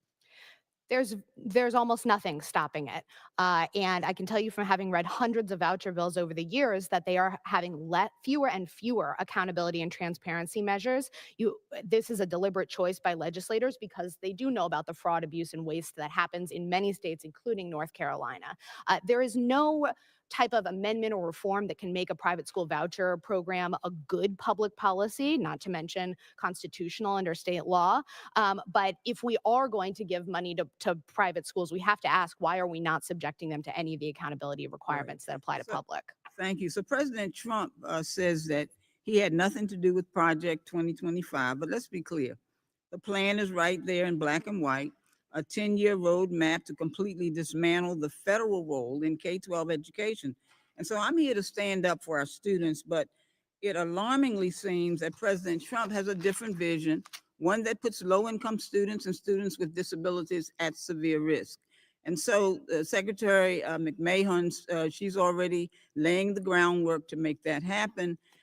In federal K-12 funding, if it disappears, funding that keeps the light on in classrooms and supports special education and ensures low-income kids get the resources they need, what does that actually look like for the schools and communities that rely on this support, Ms. Levine? Cutting federal education funding would be devastating, especially to districts that rely heavily on Title I funding for low-income students, IDEA funding for students with disabilities, McKinney-Vento funding, and many others. It would mean that those districts would not have the resources. They're already under-resourced. They would lose even further on essential services. Thank you very much. Mr. Chairman, I asked a question earlier in the beginning. I certainly hope you would take it into consideration that we have a hearing that would address the public education and the importance of that. Thank you very much. I yield back. Thank you very much. I'll now recognize myself for 5 minutes. So just to understand your position, Ms. Levin, do you think that private schools should be abolished? No, I do not. Okay, because you referred to my colleague's line of questioning as an ad hominem attack, but I think that totally misses the point. You think that your parents are well within their rights to send you to a private school that costs tens of thousands of dollars in tuition. At their own expense, yes. And you support the right of Kamala Harris Gavin Newsom, Joe Biden to send their child to private school? I'm an attorney and the law supports their right, and I support it as well. Okay, so you support the right of families to choose private schools if they can afford it. Is that right?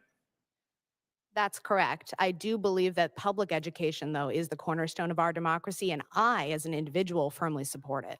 Okay, but do you see how that might rub some people the wrong way when you support school choice for wealthy families but oppose efforts to extend that same opportunity to lower income families?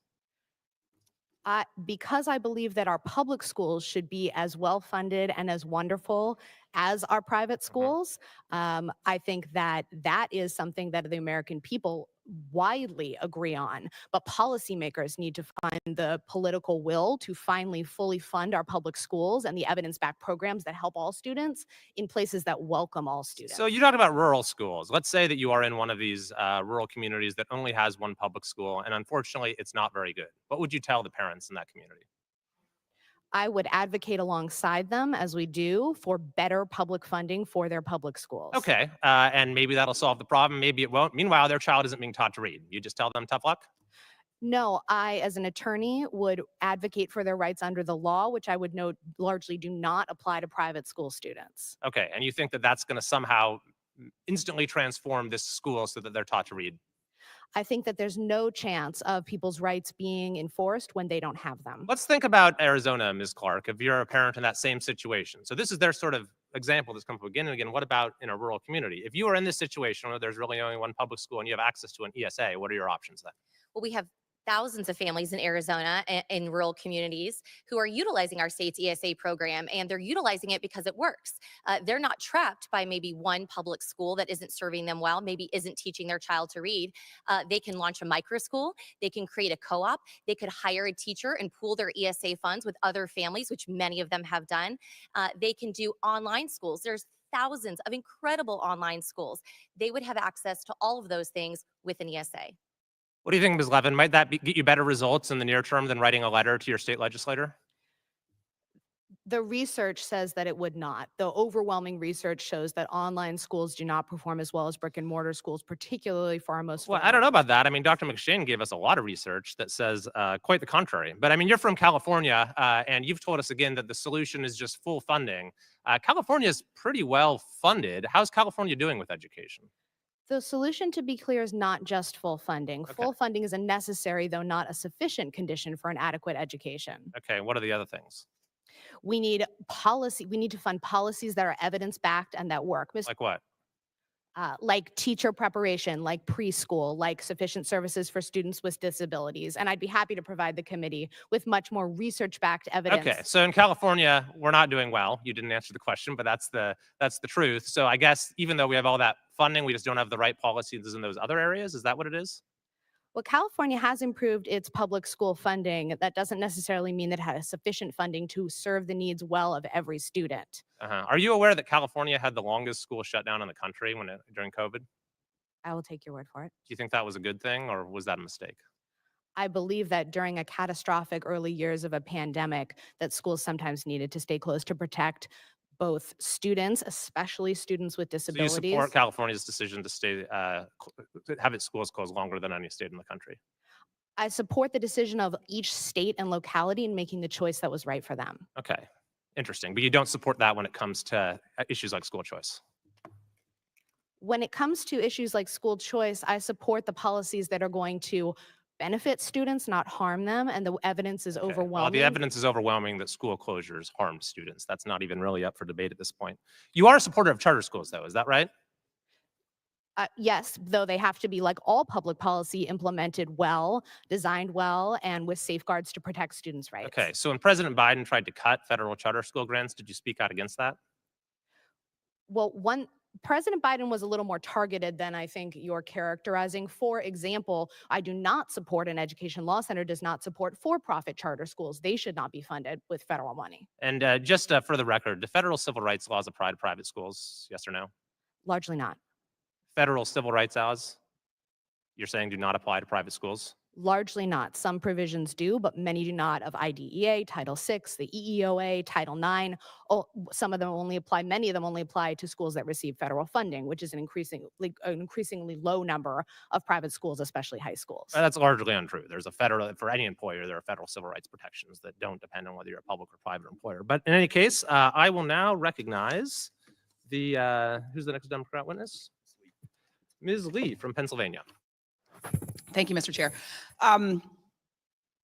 Public education is important to me, right? I am a product of public education from pre-K through college, including programs like Head Start. When I listen to our colleagues on the other side, I'm always baffled by the conversation because I feel like sometimes it maybe intentionally misses the points.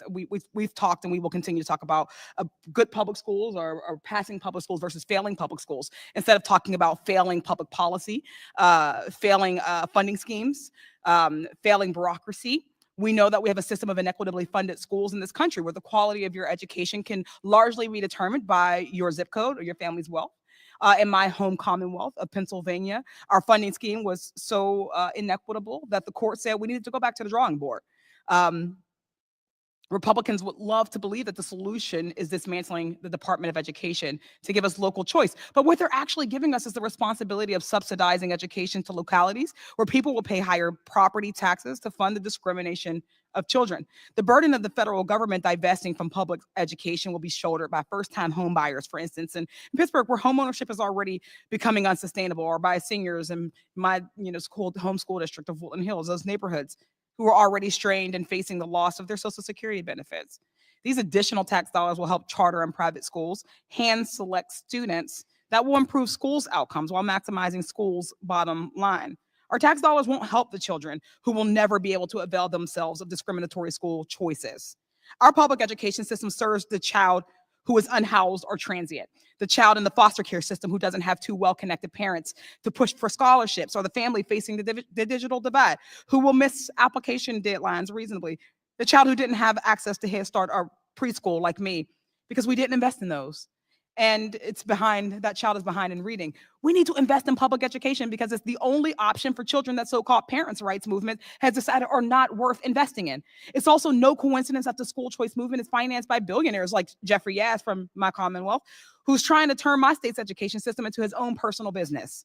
But a business's priority is to his stakeholders, and children have no stake in the economic model of school choice.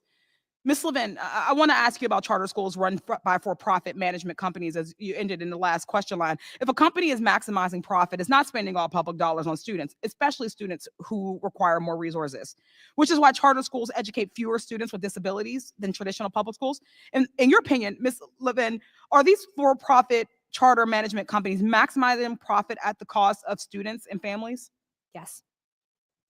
Related to moving education into the private sector, one of the rationales for school choice is this free market idea that school choice will force public schools to compete for funding, thereby for public schools will improve because of that. Does evidence support this? What does the research show? It does not, and neither does common sense. There's a lot of school choice right now in the public school system. So if competition is good, we're already creating and getting those benefits. But providing high quality education shouldn't be accomplished through cutthroat competition. It should be accomplished by giving every school the resources that it needs. Thank you. According to the 2022 GAO report, over 30% of Pennsylvania charters that receive federal charter schools program grant funding between 2006 and 2020 closed or never opened. I request unanimous consent for the 2022 GAO report on federally funded charter school closures to be entered into the record. Without objection. Thank you. I've heard countless stories about charter schools closing because of fraud and mismanagement, and voucher programs taking advantage of the fact that they have no fiscal accountability. How concerned should we be about mismanagement, fraud, and corruption if we expand federal support and funding for charters and vouchers? We should be very concerned. You're right that there are numerous reports throughout the country of both charter and voucher schools engaging in fraud, waste, and abuse of public dollars. It's unconscionable to send billions more in a federal voucher program to schools that have almost no accountability or transparency requirements. Thank you, Ms. Levin. It's clear that school choice, the school choice fallacy we're talking about today, just exacerbates the inequalities, the inequities we already have. Wealthy white families will continue to have their choices subsidized by depriving largely Black and brown and other marginalized children of educational opportunities. If school choice is going to work, children and families do need real choices. A for-profit charter school that closes a month after opening because of fraud and mismanagement is not a real choice. A private school where tuition is twice as much as a child's scholarship amount, where a child is not entitled to an IEP, and where a child can be expelled, for instance, for having two moms, is not a real choice.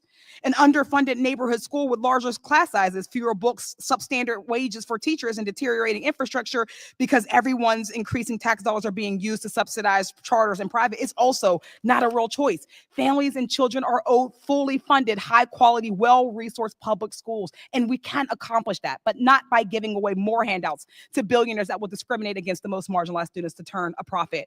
I thank you all for your time, and I yield back. Thank you very much. The representative from Guam, Mr. Moylan, is recognized for 5 minutes. Thank you, Mr. Chairman, Madam Ranking Member, and thank you for hosting this important hearing on expanding educational choice. School choice allows parents and families the freedom to choose the schools that work best for them. In my district of Guam, people often work outside their villages, sometimes on the opposite side of the island. Situations like these sometimes make it difficult for parents who want to ensure that they are home for their young children when they are out of school. So expanding school choice across the board, both private and public, empowers families to choose what works, giving needed flexibility in districts like my own. My question is for Mrs. Clark. You mentioned that your family had to jump through a variety of hoops. And before qualifying for educational savings account, we all want to make sure that the government funds are spent responsibly. What ways, if any, can state lawmakers slash red tape or redundant reporting requirements so that families can navigate the system more easily? Thank you for the question. Well, the whole idea behind school choice and ESAs is parents' rights. We want to give control back into the hands of parents so that they can direct the dollars and put them in the education environment that best meets their child's needs. So I advocate for really flexible ESA programs that are open immediately, or what we call universal, to all families. It took us over 12 years to get that in Arizona. And of course, once we had universal ESA, the number of students on it just skyrocketed because we removed those barriers. I also think requiring prior public school attendance, it's not good for the public school system, and it's very difficult for families, especially students with disabilities, who often would have to go enroll their child in a public school and then pull them out just to qualify. And also what I mentioned earlier, we don't want to burden public schools. And so allowing families like Arizona has to use a private diagnosis of your student with a disability instead of having to go through the public school system. You can if you want to, but you're no longer required to go through the public school system to prove your student has a disability. Those are three reforms and removal of red tape that I think other states should consider. Thank you, I appreciate that. My last question will be for Mr. Blanks. You mentioned that school choice nurtured your intellectual and academic potential. Can you elaborate further on how school choice programs can help create pipelines to meaningful, well-paying jobs in rural, remote districts like mine? Yeah, well, thank you for that question. And to go off of some of that, I was supposed to be a statistic. I was supposed to be in prison or not even here today. And if it weren't for school choice, there's no telling where I would be. And so thinking about not just the academic portion that school choice helps a child, I always say that you may not be in the classroom, but you're always a student, and being able to take advantage of those opportunities to progress even after graduating high school or college or whatever the case may be has been monumental in my own life. I mean, never in a million years would I imagine sitting before you all today.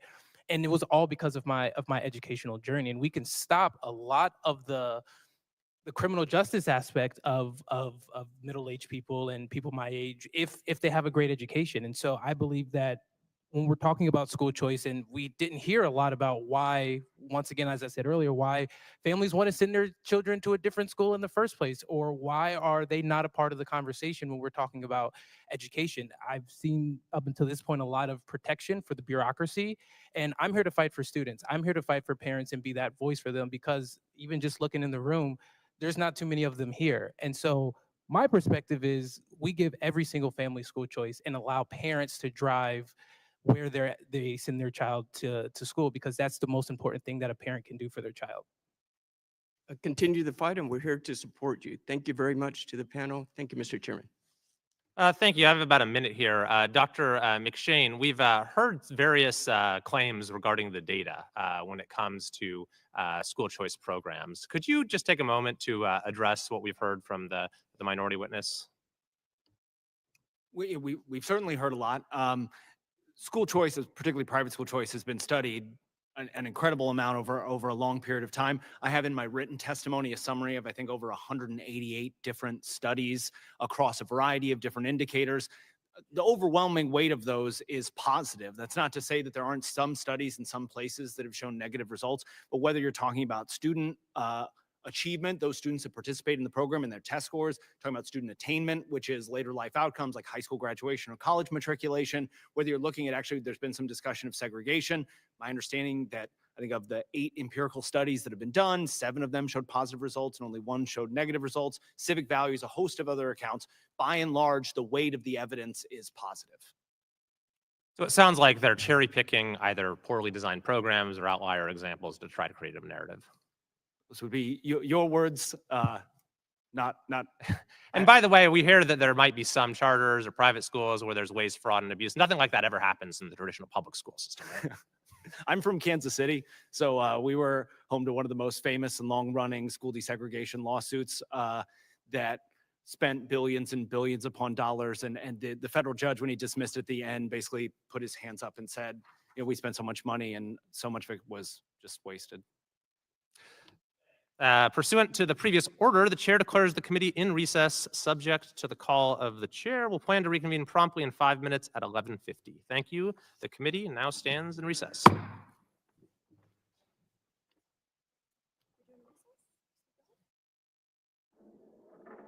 Appreciate the topic of this hearing today. A great conversation to be had about how we can improve the lives and education of students all across this country.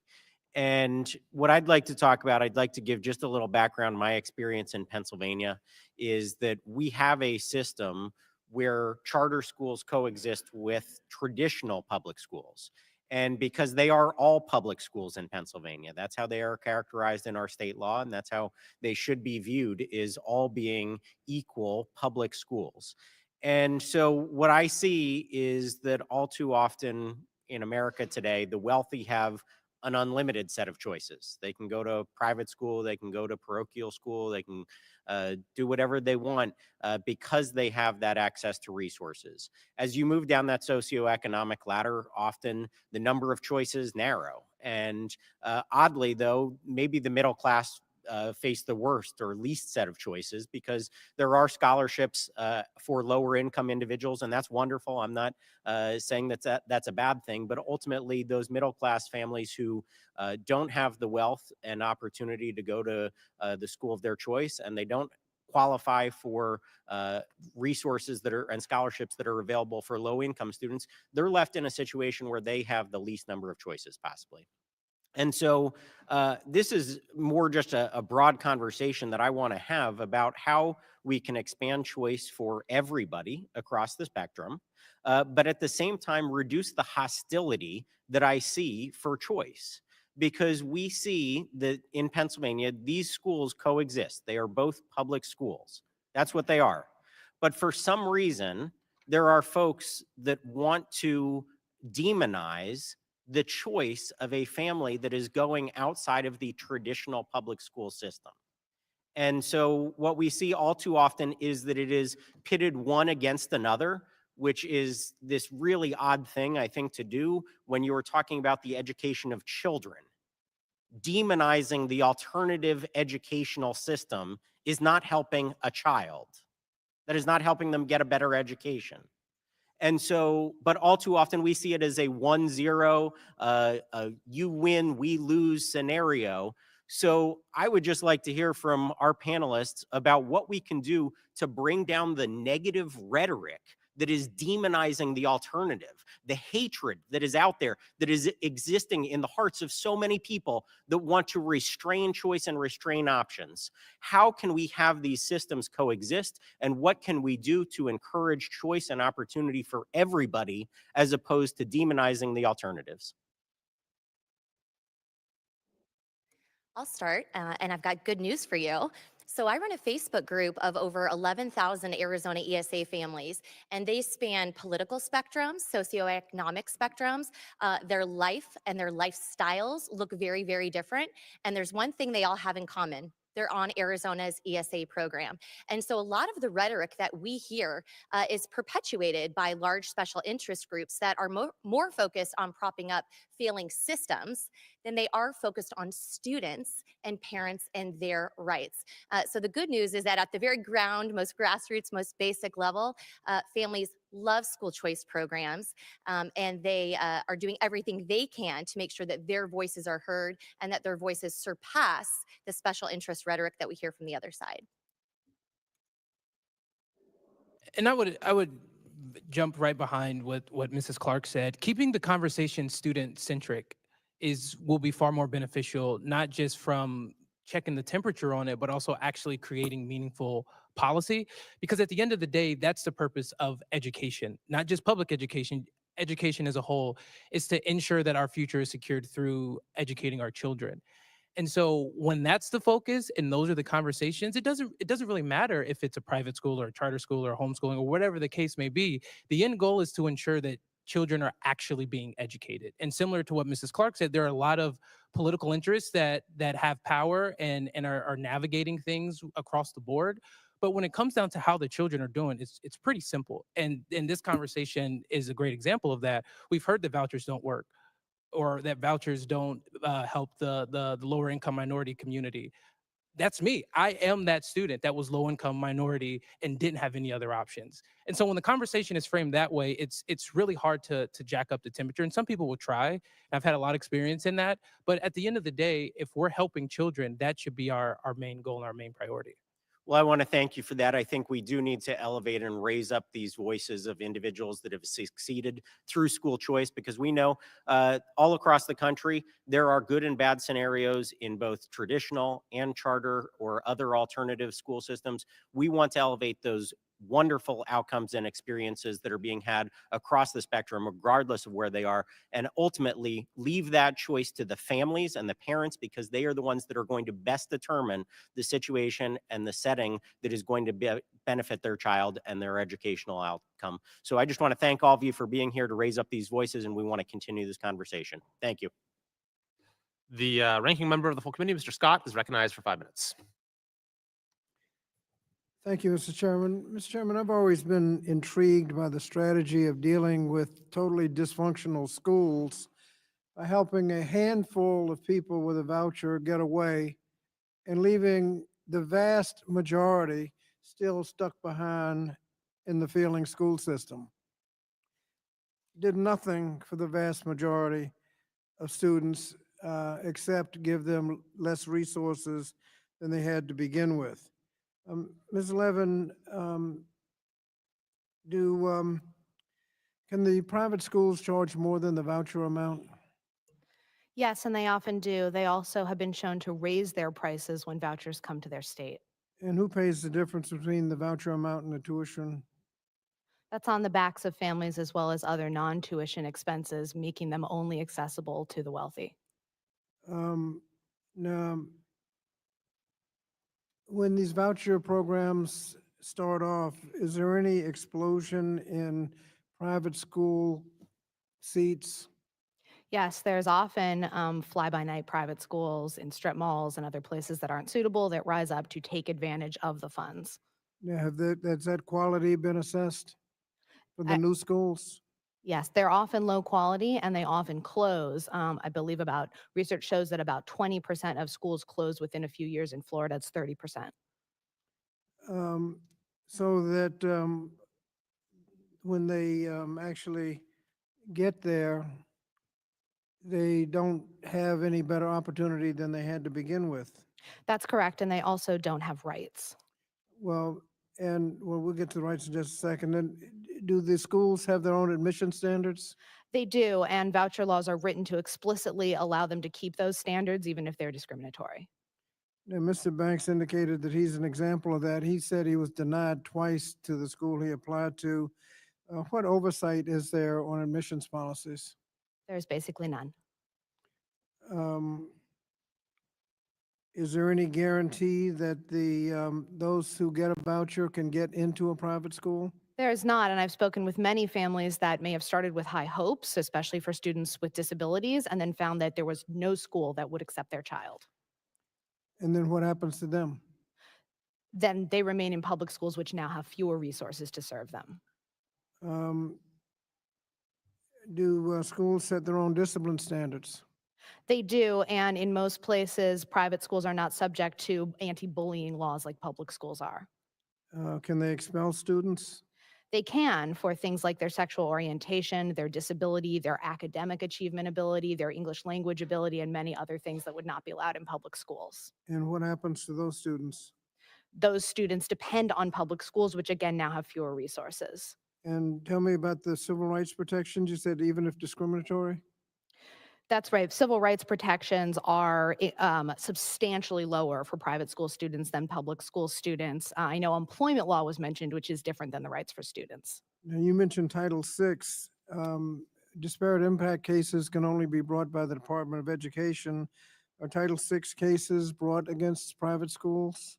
Title VI only applies to schools that receive federal financial assistance, and that is an increasingly low number of private schools. Is acceptance of a voucher federal funding? Isn't that a question about whether or not they're even subject to any of the civil rights laws like Title VI?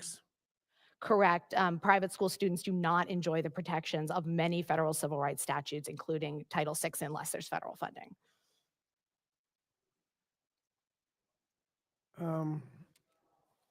You mentioned segregation. I recall as you suggested, the battle cry of segregationists was give us states' rights. How do states' rights help enforce civil rights? Well, states can enact civil rights laws that go beyond federal law. Again, they largely, such as special education laws, wouldn't apply to students who take a voucher. What oversight is there for private to be able to for us to determine whether or not they're good schools or bad schools? I imagine there's a great deal of variability. Very, very little, and again, decreasing with each passing year, and that's a deliberate choice, and we know why. It's because the results are not good. Are they subject to the NAEP tests? Most private school voucher programs have very little or no testing requirements. Thank you, Mr. Chairman.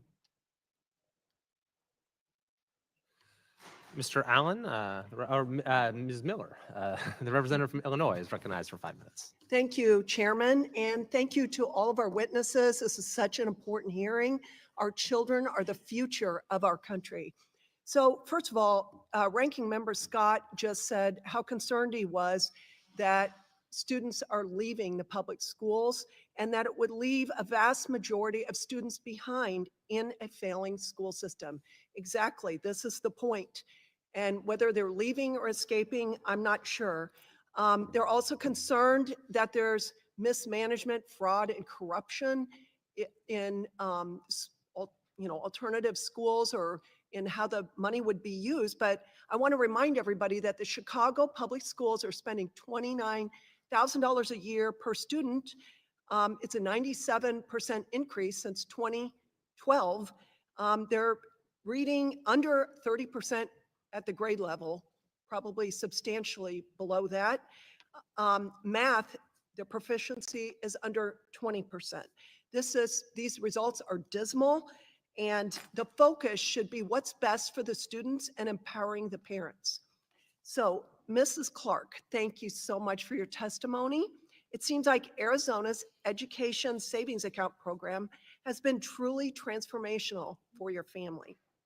I'm hopeful that other state legislators will hear your stories and stories like yours and consider establishing or expanding ESA programs? What would you say to state legislators who are on the fence about whether the program is worthwhile? Thank you for the question. Well, I'm a public school graduate, preschool all the way through college. So let me say that up front. And never did I imagine that my local public school would not meet my own children's needs. I was given the ESA as the only option for my students with a disability. And so the message I have for other state legislators is look at states like Arizona, like Florida, and the 13 plus other states that have passed programs. The demand is there because the public school system does not work for every child. We spoke earlier that families have different needs and goals and interests for their children, and passing school choice programs allows those families who are stuck in failing public schools an option out. Thank you, Mrs. Clark. Dr. McShane, my colleagues on the other side keep saying that school choice doesn't work. What do you think is the disconnect between what the research shows and the perceptions of school choice among its opponents? Look, I think that research in its best form is supposed to be a flashlight and not a sledgehammer. It's supposed to help us better understand the world, better understand our policies, figure out ways to make them better, see where they're not working, learn from them. It's not supposed to be something that you use to sort of bludgeon the people who think differently than you into submission. I think we saw a fair amount of that during the COVID pandemic, for example. Someone waving around, well, this study shows, and then suddenly we're all supposed to sort of change our behavior as a result of that. We need to draw from multiple different wells when it comes to figuring out what the best course of action is. Research is one of those wells, but our values is one of those wells. The experiences of the people who participate in programs, our religious traditions, ethics, morality. We're supposed to draw from all those. And one of the beautiful things about being American is that different people draw from those wells differently. And one of the beautiful things about school choice is it allows a system where they can have institutions that reflect those different values. Absolutely. And decades ago, I took my children out of public school to home educate them so that I could give them a Christian education and use Christian curriculum. And I'm so thankful for the freedom to do that. And you know, insanity is doing the same thing over and over again and expecting different results. I've been saying for a long time, the most racist thing going on in our country is forcing children in inner city schools, Black and brown children, to be forced to stay in failing schools. And this has got to end. Thank you so much for our witnesses, and I yield back. Thank you very much. Ms. Levin, just out of curiosity, who are the major funders of your organization? Thank you. We receive relatively small grants from a number of charitable and other organizations. Okay, like the American Federation of Teachers Unions, any funding from there? Yes, we do receive small grants from them. And such organizations, they generally lose money the more students enroll in private schools and charter schools. Is that correct? I wouldn't draw a direct line, no. No? When you have more students educated in charter schools and private schools, you don't think that causes the teachers union to lose money? I think the teachers union is not concerned so much with its bottom line as with its mission of educating You didn't answer my American question. children. I think that is something worth disclosing the next time that you testify before the committee. Let's see, we have, I believe, one more, Ms. Wilson from Florida, on the Democrat side. Thank you. Thank you, Mr. Chair. Public schools have to educate everyone. The gifted, the disabled, the wheelchair bound, the mentally challenged, the sick, the orphan, the ungovernable, everyone. Charter and private schools cherry pick and refuse entry to any child they do not want. They can do that, but public schools cannot, and that's wrong. With less funding, they have to handle everyone. It is unfair and it's an insane ploy to destroy public education and leave it in shambles. And I implore you to stop supporting charter schools, and support our wonderful public schools. I am from Florida, and I have seen what happens when we do this. Ms. Levin, in your statement, you state that many schools around the nation face chronic and severe underfunding. Diverting much needed funding from public education to pay for private school vouchers exacerbates the lack of resources. I hearken back to a 2009 Miami-Dade School District report that questioned whether some public schools were attempting to select high-performing students for enrollment. The report found that advanced students were nearly twice as lucky to transfer to select private schools as to continue in their home schools. However, this selective enrollment is not unique to Miami. Across the country, this is creating a new segregated public school system. If the private schools are cherry picking the best students, diverting funds, and not subject to the same oversight, of course, they would have an advantage. How do we ensure that this does not happen? We ensure this doesn't happen by not funding voucher programs that have all the flaws that you've just articulated, and furthermore, by fully funding public schools where, of course, there are huge challenges, but where there are mechanisms and laws and also the will of most of the people in this country to make things better. I do want to go back for one moment to the idea of demonizing families and individuals, because that is what you do when you don't have reasoned and evidence-backed arguments. Education Law Center and the scores of public education supporters around the country engage in respectful opposition to policies that in our considered judgment would hurt far more students than would help them. And we also oppose policymakers who support those policies who should know better. And just to be clear, I'm proud to stand shoulder to shoulder with educators across the country who are fighting for the same things. Thank you. I yield back. The representative from Georgia, Mr. Allen, is recognized for 5 minutes. Thank you, Mr. Chairman. I have 14 beautiful grandchildren, and boy, they're different. You know, God created every child with unique characteristics, and guess what? They deserve the best school for every child. And it might not be the best school for another. Now, let's be clear. We don't want to lose one child in this country. All of us are sick of that, and it's creating real problems. But at the same time, how do we change the direction? We know we're going in the wrong direction. I mean, 70% of the country said this country is going in the wrong direction. A lot of it starts right there in education. I bring you good news to fill the need for young students who are struggling in public schools. We established Heritage Academy, and we give low-income single moms a choice for their child's education. These children are receiving a faith-based education, and every child has thrived. These children, these moms send these children to Heritage Academy because basically they're told they're losers in the public school system. They are growing both academically and spiritually, and most, I think all of them, are awarded a full scholarship to any private school they want to go to in my district. That's the good news.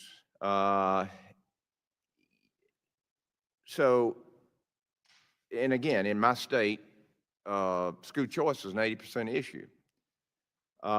Ms. Clark, one common argument we hear about school choice and ESAs in particular is that they defund traditional public schools or otherwise degrade the quality of public education. Have you seen that in Arizona? Absolutely not. In fact, not a single public school has closed in Arizona in the over 12 plus years that we've had the ESA program in our state. Okay. Well, I got to speak up for my daughters. I have one daughter that's sending her children to a faith-based private school where she attended. We sent our children because we wanted them to get a faith-based education. But I have another daughter who is sending hers to public school, and she has gotten in there and gotten involved in that public school. And you know, the parents have, and it's beginning to thrive. Now, it took a lot to do that, and I applaud. My wife did the same thing when our children were in high school. Dr. McShane, I have reviewed the data you presented in your testimony. I'm impressed by how overwhelming the research base favoring school choice, which again, in Georgia's 80% positive issue. What would help make the public more aware of the results you've offered us here today? Well, research is boring. I noticed when I saw in the lineup that I was going to have to open for Jenny and Walter. I felt like a band that has to open for two significantly better bands, and you're just going to kind of get the doors blown off you there. But it does highlight an important point that ultimately the research that I do, the research that others do, the data points that we collect are real human beings that are trying to do right by their children or children themselves. And so I think doing as much as we can to tell the stories underneath those data, because research ultimately, look, we do averages, right? We take all the voucher kids on this side and all the non-voucher kids on this side. We look at what they are at the average. But we know under averages are big bell curves, right? There are some people that are doing better. There are some that are doing worse. So trying to tell those actual stories and learning from them is important. Right, I understand. Mr. Banks, thank you for coming and testifying today. Your story is, Ben Carson's a good friend of mine. He had a similar story. And like I said, we want every child to have the same opportunity you had. Thanks for being here. And thank you for speaking out for every young person in America, because it's important. Thank you for that. And I just want to be very clear that I'm not the only one. There are thousands of students across the country who have benefited from similar programs, are thriving and are doing great work. There is an army coming up behind me. I could introduce you to hundreds of families.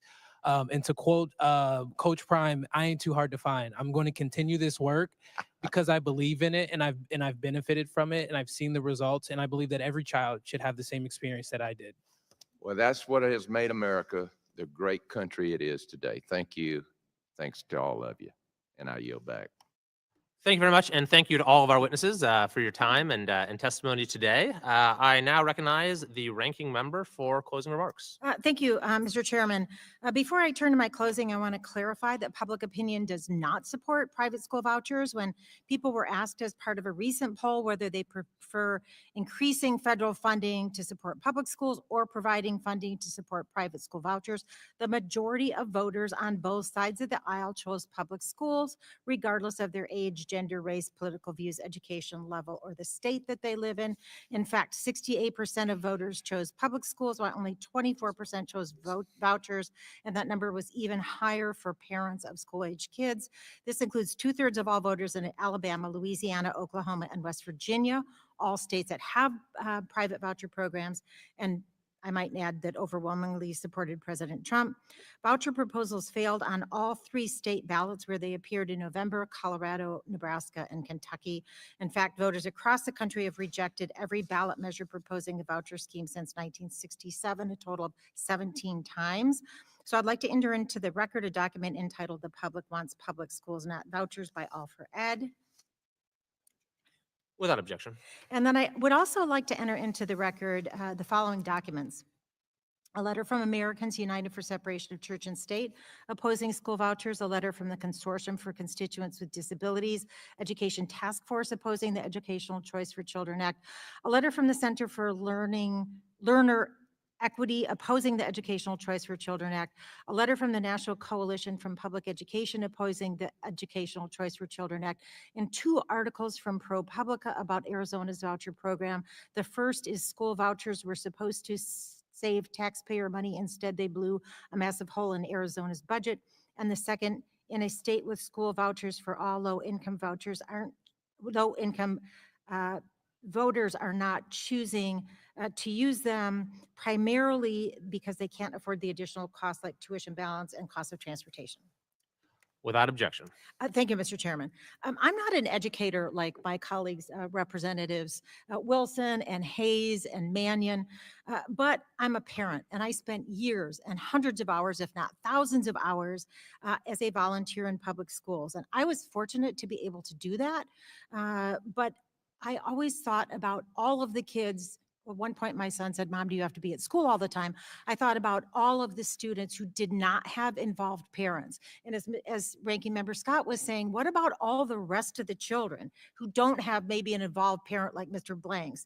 Who's speaking for them? That is our responsibility to think about all of the students in public schools. And I also want to follow up on Representative McKenzie's comment, because he seemed to be only focused on public charter schools. And we, as I said in my opening, as Democrats, we are pro-choice in the public school system. So he said, how do we turn down the level of the debate and make the discussion calmer? It's pretty simple. We support choice within the public school system because we know public education in this country has been chronically underfunded for decades. Students are suffering because of it, and we know that the majority of funding comes from state and local sources, but that federal funding piece, it's critical, and it's especially critical for low-income students and students with disabilities. But instead of fully funding public education to improve outcomes, to meet the needs of students with disabilities, and to close those opportunity gaps, the Trump administration is threatening to dismantle the Department of Education. What a terrible message to send to families, to students, to educators, to business leaders that need an educated workforce, and to our global allies and competitors who are making education a priority. And now Republicans are touting voucher schemes as a solution. But vouchers take funding away from public schools and give it to families, often wealthy families, to subsidize sending their kids to private school. The evidence does not show that school vouchers improve academic outcomes. In fact, the research on voucher programs in Indiana, Louisiana, and Ohio found negative effects on student achievement after leaving the public school system. Vouchers also empower private schools to discriminate against disadvantaged students, increasing segregation, and they lack transparency and accountability, and they are a misuse of American tax dollars. Of course, we have work to do to improve the public education system so it fully meets the needs of all students and inspires them to be successful, creative, critical thinkers with a love of learning. But it will always be the foundation on which we build our country's future. So we need to make those long-term federal investments to get students back up to speed, to make schools safe by addressing gun violence, by fixing crumbling school infrastructure so every child, regardless of their background or income, can have a bright future. The answer is to strengthen, not privatize public education. And before I close, Mr. Chairman, I must say that I continue to be surprised by the topics of the committee's hearings, given the ongoing attack on public education and the Department of Education and even education research. Last week, Secretary McMahon sent out a memo detailing the Department of Education's final mission. And President Trump walked back a planned executive order to dismantle the department after widespread public outcry. So, Mr. Chair, I sincerely appreciate our conversation about priorities for the subcommittee this session, and I know you care about students and the future of education. So can we engage in a very brief colloquy, Mr. Chairman? Well, I'm not sure as to the rules on colloquies, but if you'd like to pose a question, Okay, I will I'd pose be a happy to question. address it in my closing Thank you, statement. Mr. Chairman.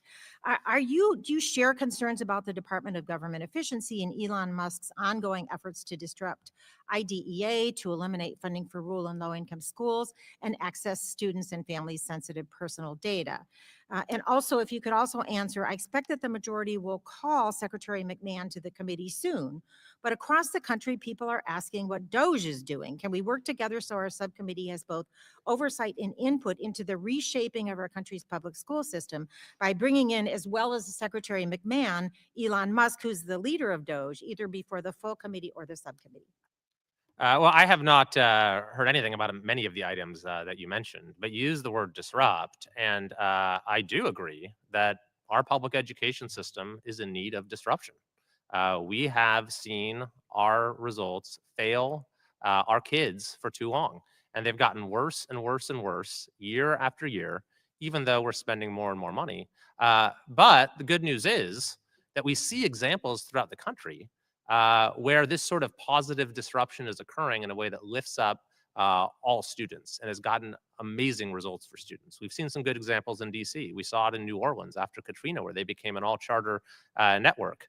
Florida was mentioned from one of the representatives from Florida as somehow a bad example. Florida leads the nation in education outcomes. It usually ranks first or close to it. On the other hand, my state, California, which has done everything possible to restrict school choice, ranks among the worst in the country, even though it spends a lot and has added tens of billions of dollars to the education budget. In fact, in 2019, California was second worst in the entire country for education outcomes for kids on free or reduced lunch. And then, of course, during COVID, as I mentioned before, California had the longest school shutdown of any state in the entire country. Although not everyone was kept out of school.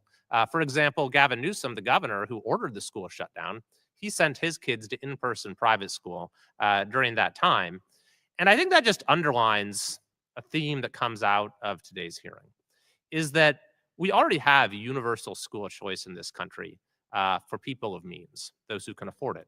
I'm glad that the Democrat witness got a great opportunity growing up to go to an outstanding private school. I'm glad that Gavin Newsom's kids get to go to a great school, and that Joe Biden's and that Kamala Harris's kids. But what I don't like is when those very politicians or advocates who make one choice for their own families then seek to deny that choice, use their power to deny that choice to those who are less fortunate. I think that tension is what we're trying to resolve here, and we're trying to expand that sort of opportunity. So, we've heard a lot of railing against any form of voucher or scholarship or education savings account today. But the reality is that those who are making these arguments, by and large, don't just oppose vouchers or particular voucher programs. They oppose school choice in general. In fact, we saw that pivot even happen in the midst of this hearing, where they start off by saying we support public charter schools, and then suddenly we hear spurious arguments about for-profit charters. 90% of charters are nonprofit. Or we hear things like charters can turn away students. Absolutely untrue. Charters are open to all and are tuition-free. So that is the troubling theme that comes out of this, is that the opposition is really to anything that disrupts the business model of keeping kids trapped in failing schools. And it's that business model that has led to this education decline in our country. So what I think we need and what we're seeing emerge is a new model where the money follows the student. This is what extends opportunities to families who have other options, and it's what catalyzes system-wide change. And I will say, in fairness, and I think that the ranking member is sincere on this, that the Democrat Party has been divided on the issue of charters. We see some who are clearly anti-charter school, but there are some that have been supportive, like when President Biden tried to cut charter school grants. Several Democrats, including Governor Polis in Colorado, came out against that. And we have seen bipartisan support for great charters like Success Academy and KIPP. I mean, Success Academy is the #1 performing school in the entire state of New York. But nevertheless, and I've seen this firsthand in my own state, there has been a war against all forms of school choice, despite the manifold benefits that we've seen for students. So what I'm hoping is that those who are actually interested in getting positive education outcomes for kids will move past the talking point that we just need to put more money in there, since that's obviously a theory that's been falsified. Of course, we need to adequately fund education, but the notion that more money will produce better results without actual reform has been proven false time and again. But if we can find those who are genuinely interested, and I'm willing to partner with the ranking member and anyone else on this side of the aisle to support those forms of school choice that you can get behind. So despite the vast differences of opinion we've seen today, I'm hopeful that we'll find some common ground going forward. And I really think we do have an opportunity to catalyze reforms that will benefit millions of kids, millions of families across this country, and set our country on a much more promising path going forward. And I haven't yielded back, but I appreciate the remarks. Just a couple of Sorry, comments. I was going to address in my closing statement. Yeah, yes, but I didn't yield back. A couple of things, Mr. Chairman, you mentioned addressing the need of students trapped in a failing school. I don't want to just address the students who feel like they need to escape a school. We need to address all of the students. Meaning, when somebody says a school, well, first of all, a school is a building. What is happening to students in that school? Do they need smaller class sizes? Do they need arts education? Do they need, is there lead in the water? Do they need behavioral health care? There are many reasons why we shouldn't ignore everybody who's in what you're calling a failing school.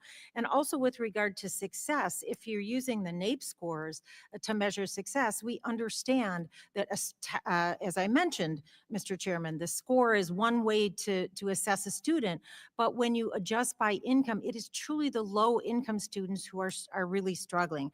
I also note, Mr. Chairman, that you did not address whether we could expect to hear from Secretary McMahon or Elon Musk or someone from Doge. So I hope you will do that in your closing, and I look forward to continuing the conversation. And now I yield back. Well, that was my closing. I don't think we usually yield back and forth on closing statements, but I do appreciate the conversation. Look forward to continuing it. I'd like to thank our witnesses again for taking the time to testify before the subcommittee today. Without objection, there being no further business, the subcommittee stands adjourned.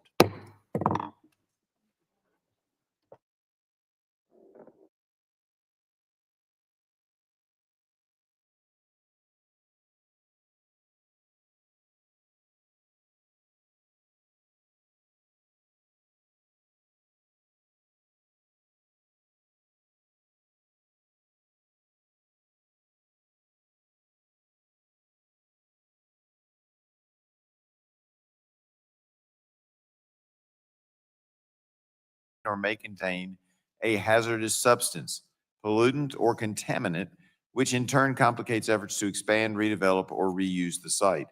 Often these contaminated sites are not redeveloped because prospective new owners are worried about becoming responsible for potential liability, as the original company that is liable for the contamination no longer exists. Through this program, EPA provides grant funding to states, tribes, economic development agencies, and other entities who are then able to study the extent of contamination, clean up the site, and find a way to redevelop it. Since 1993, EPA has administered efforts to clean up these sites. Congress first formally established the Brownfields program in the Small Business Liability Relief and Brownfields Revitalization Act of 2002 and codified it under the Comprehensive Environment Response, Compensation, and Liability Act. The Brownfields program has traditionally enjoyed bipartisan support, and the last statutory authorization expired last September at the end of fiscal year 2023. Reauthorizing this program will provide us with an opportunity to examine the program and find out what aspects are working well and what aspects need improvement. I believe taking testimony from our witnesses today will help us to inform our efforts. Additionally, the Infrastructure Investment and Jobs Act provided an unprecedented supplemental appropriation of $1.5 billion for brownfields. The awards funded under the Infrastructure Investment and Jobs Act were exempted from some of the traditional statutory limitations, such as certain maximum grant amounts and state and local cost share requirements.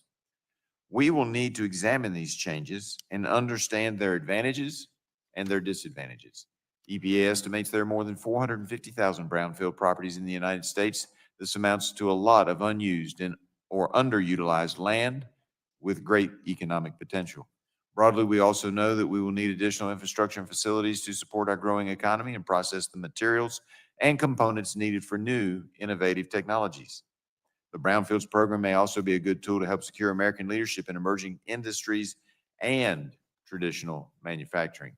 For example, ABI Research, an industry analysis firm, estimates that by the end of 2025, there will be over 6,000 data centers built worldwide as artificial intelligence continues to take off. Over the next 5 years, our country's electricity demand is expected to grow by 16%. This growing demand will entail construction of additional energy resources. So today we will examine opportunities to bring those industries to brownfield sites in our communities and explore existing barriers to put these sites to good use. In my district in Southwest Virginia, counties, state agencies, regional organizations, and public-private partnerships have already been hard at work revitalizing former mine land for economic development. I hope we can learn more today about how the Brownfields program can support these endeavors and similar ones around the country. Thanks to our witnesses for being here and contributing to these efforts. First, we have the Honorable Jim Connaughton, Chief Executive Officer of James L. Connaughton Strategies, where he works on sustainable technology, innovation, and public policy. Mr. Connaughton recently served as CEO of Nautilus Data Technologies, a company producing data center components with minimal environmental impacts. He also served as chairman of the White House Council on Environmental Quality under President Bush. As you all know, this committee has been engaged in robust discussion over the past few years on ways to improve permitting process generally, so we welcome his extensive experience in this area. We also welcome back Mayor Christian Ballwidge. Did I get that right?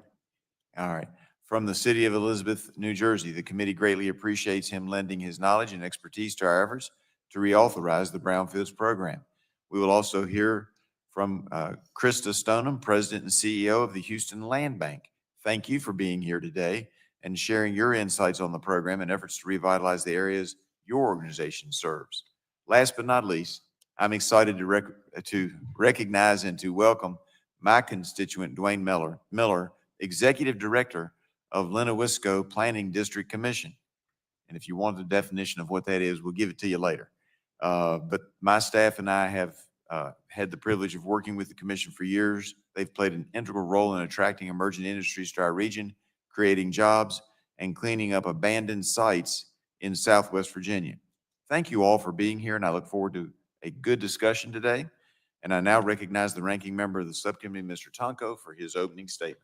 Well, thank you, Mr. Chair. EPA's Brownfields program has enjoyed tremendous bipartisan support for decades.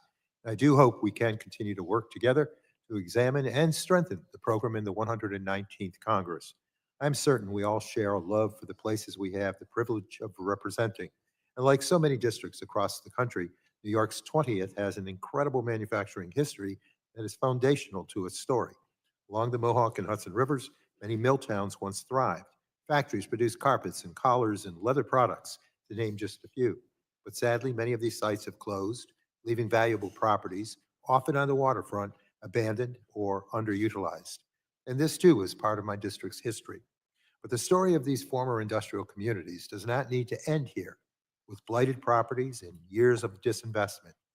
EPA's Brownfields program can be the catalyst for these communities' comebacks by creating new economic opportunities that begin with assessing and remediating former industrial sites. In my district, Brownfields funding has led to transformational revitalizations. Some sites have become new parks, allowing public access to the waterfront. Others have been prepared for redevelopment, enabling new employers to move in. And simply put, these success stories would not be possible without EPA's programs. Since 2002, tens of thousands of acres of idle land have been made ready for productive use, increasing property values and local tax revenue, preserving greenfields and creating jobs. We know EPA's program has a proven track record of success and provides effective down payments. Each dollar spent leverages more than $20. And I am incredibly proud that the Infrastructure Investment and Jobs Act included an historic investment of some $1.5 billion for the program for fiscal years 2022 through 2026. These funds included $1.2 billion for the EPA's program and $300 million for state programs. IIJA also took important steps to create greater opportunities for disadvantaged communities by waiving the program's cost share requirements and increasing the maximum award amounts. I look forward to hearing from our witnesses whether the IIJA has been effective and how Congress best build upon those investments. Finally, I want to express my concerns that the Trump administration suggested that 65% of EPA's budget could be cut. The majority of EPA's funding goes to programs that state and local governments rely upon. Without a doubt, a cut of this magnitude will have devastating consequences for our districts. And I do hope Congress will ensure that the value of EPA's programs, including the Brownfields program, are properly reflected in our appropriations process as it moves forward. Because the Brownfields program is an incredible investment of federal dollars, it enables local governments to support environmental and economic revitalization by turning a liability into an opportunity. I hope we can work together to make certain this program has the resources and the authorities necessary to continue its great work. With that, I would like to yield my remaining time to our colleague and good friend, Congressman Menendez, and thank you. Thank you, Ranking Member Tonko. I'm honored to welcome Mayor Bowledge to the Energy and Commerce Committee today to discuss the incredible work being done on brownfields across the country and back home in New Jersey's 8th Congressional District. Mayor Bolich was first elected as mayor of Elizabeth in 1992 and has prioritized the redevelopment of brownfield sites throughout his tenure. He's been recognized for his role in redeveloping brownfields and was awarded the Distinguished Leadership Award for elected officials by the American Plan Association. He is testifying today in his capacity as chair of the U.S. Conference of Mayors Brownfields Task Force, a role that he has held for over 20 years. Mayor Bolich is uniquely qualified to discuss the importance of reauthorizing the federal brownfield program and has testified at every brownfields hearing this committee has had. It's an honor to call Mayor Bolich a friend and partner and to recognize the success stories in Elizabeth that he has overseen. Mayor Bolich, thank you for your leadership on this issue. I look forward to hearing your testimony here today. That I yield back. Gentlemen, yield back. Now recognize the chairman of the full committee, Mr. Guthrie, for 5 minutes for an opening statement. Thank you, Chairman Griffith and Ranking Member Pallone and Ranking Member Tonko, my colleagues, and thank you to our witnesses for being here today. Today, we'll be examining implementation of EPA's Brownfields program and opportunities to carry on bipartisan tradition of reauthorizing the program. As you all know, brownfields are contaminated sites or areas that are suspected of being contaminated. The negative impact of brownfield site does not end within the geographic boundary of the site itself. They can also pose environmental hazards beyond their borders and lead to broader economic downturns in their communities. And unfortunately, brownfields are found nationwide. Legal liability for existing contamination often discourages buyers from purchasing properties for redevelopment out of fear of litigation. Properties then sit vacant as communities lose the opportunity to improve their local economy. We have a mandate to ensure taxpayer dollars are spent wisely. And part of why we are here today is to look at how we can improve upon this program moving forward and redevelop brownfield sites to support new and emerging industries, potentially even including opportunities to build a state-of-the-art AI data centers.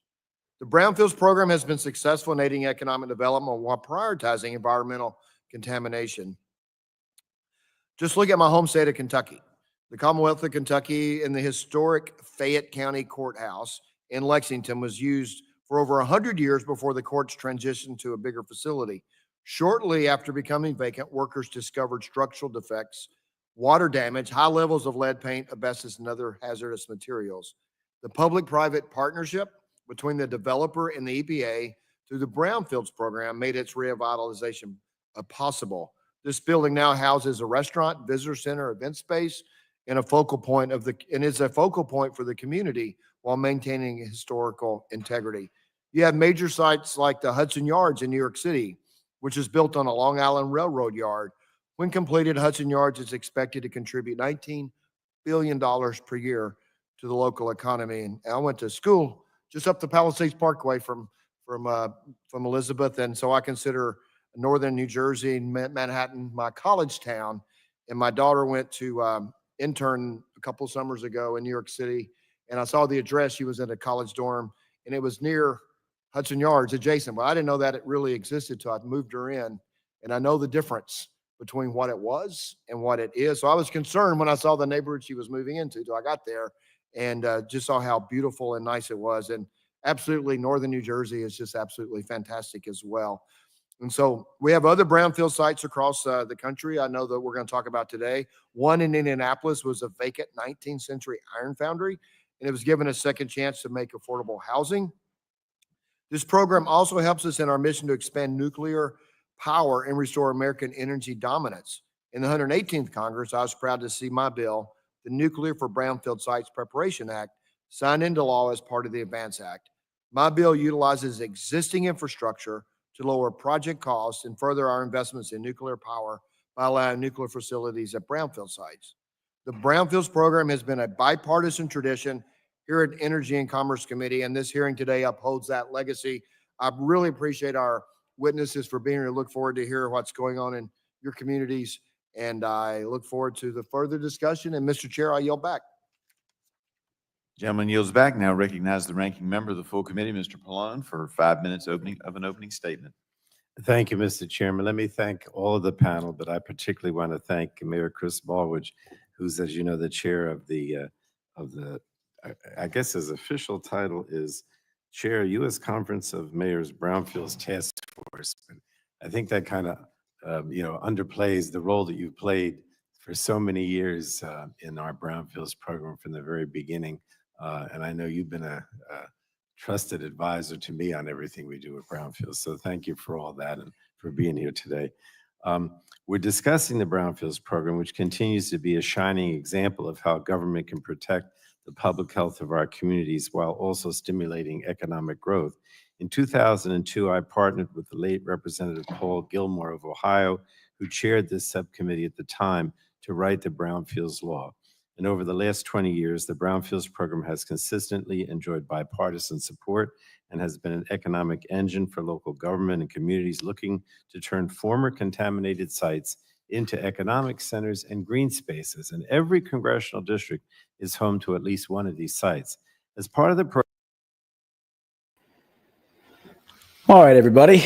Good afternoon. We are on standby now, waiting for Bibi Netanyahu is going to give a press conference, and it'll be interesting to see what comes of this. Some of you may have caught Badlands Daily this morning, the segment I did on Israel. I also went on the Daily Herald and did a short segment there on it. But pretty much what we're looking for here, well, we're not really looking for anything specific, but we are waiting to see what Netanyahu's next move is here, because he's pretty much backed into a wall. He's kind of has all the walls closing in on him on all sides. And maybe while we wait, because I have the video playing in the background. So as soon as it kicks in, it had a timer on it for 2 o'clock. That timer's run out. So I'm just waiting for it to kick in, for the video to start and for the live stream to begin.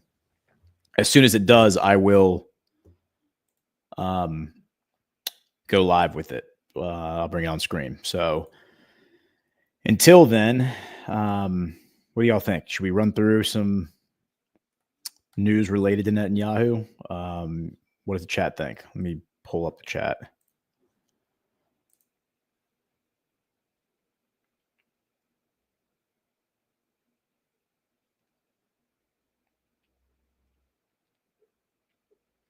People are saying it looks like I have 2 black eyes.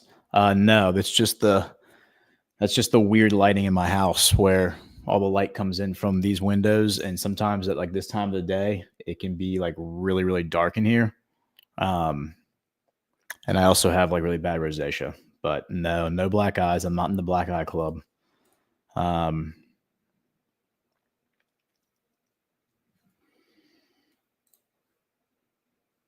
not me, the other guy. The other guy, maybe the other guy did have black eyes. Let me see. Oh yeah, he does look like he has black eyes. Interesting. All right. Let's see. Do whatever blows your hair back. Okay. Well, here's what blows my hair back. We'll do okay. So let's focus in then. I'll do a little bit of a recap. I won't go into the stuff necessarily that I just went over on the Daily Herald and Badlands Daily, unless people in the chat want me to. I will assume that y'all at least caught it, or it's available for you to go watch. But what I can do is I can run through the current state of Israeli politics and what is at play right now. We'll kind of jump back and forth between this graph and these news headlines that I was going over earlier. So this is the current security cabinet. And that's actually a good question. Let me see who is the Minister of National Security. And for those just joining us, we're waiting for this press conference to start. It should start pretty soon. Keep saying it's going to start at, and Jessica, if you see it, let me know. If anyone catches it on X, I'm going to just check X real quick and make sure that there's not. It's always annoying when they say they're going to do a press conference at a certain time and then they don't start it for like 30 minutes. Let's see. Oh yeah, whatever happened with the D class? Did the JFK stuff actually get released? I'm sorry, I have to. I got to screenshot this and send this to Brian. That is funny. Got more people jacking Badlands content and posting it as their own on X, and that always makes me laugh.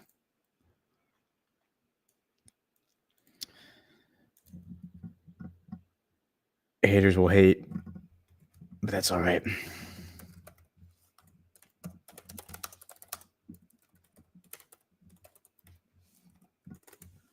Let me pull this up, and I'm going to get confirmation from CanCon that this actually was his graphic. I'm pretty sure he shared this on Badlands Daily this morning, but now I see somebody else has posted it as their own. Ash tagged me in something 1 minute. Sorry, guys. Let me just.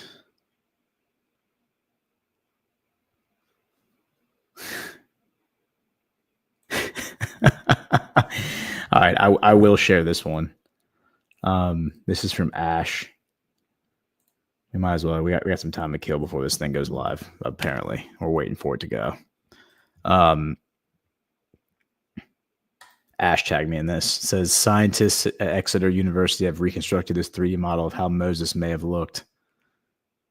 Let my people go, brother. Hulk Hogan. That's pretty good. I actually hope this is real. I hope this is actually how Moses looked, because that would be hilarious. Obviously, he probably didn't have blonde hair, but maybe he did. The Prophet Muhammad had orange hair. He was a ginger. Most people don't know that. That's why all of the Muslims will dye their hair red. They dye their beards red, is because Muhammad was a ginger. And they also will keep in like mosques, they'll keep like pieces of red hair in like a little vial, like a little glass vial. And it's supposed to be like beard hair of the Prophet Muhammad. That was like one of the things I stumbled upon when I was digging into all that stuff that I didn't know. Okay, but anyway, back to this. So this is the current. So in the government of Israel, you have a 100-seat Knesset. That's like their Congress. It's a multi-party system. So just like Europe, you don't vote for individual candidates, you vote for parties. And so the parties, there's many, many parties, and they will campaign based on their platform, using a set of candidates. And, you're in your district, your region, you vote for which party you prefer. Those parties get the votes. And then based on the proportion of votes that the parties receive, they're allocated a percentage of the seats in the Knesset. So, you can get 20%, you get 10%, you get 5%. And that would correlate to number of seats. 5% gets 5 seats, 10% gets 10 seats. And then the party is then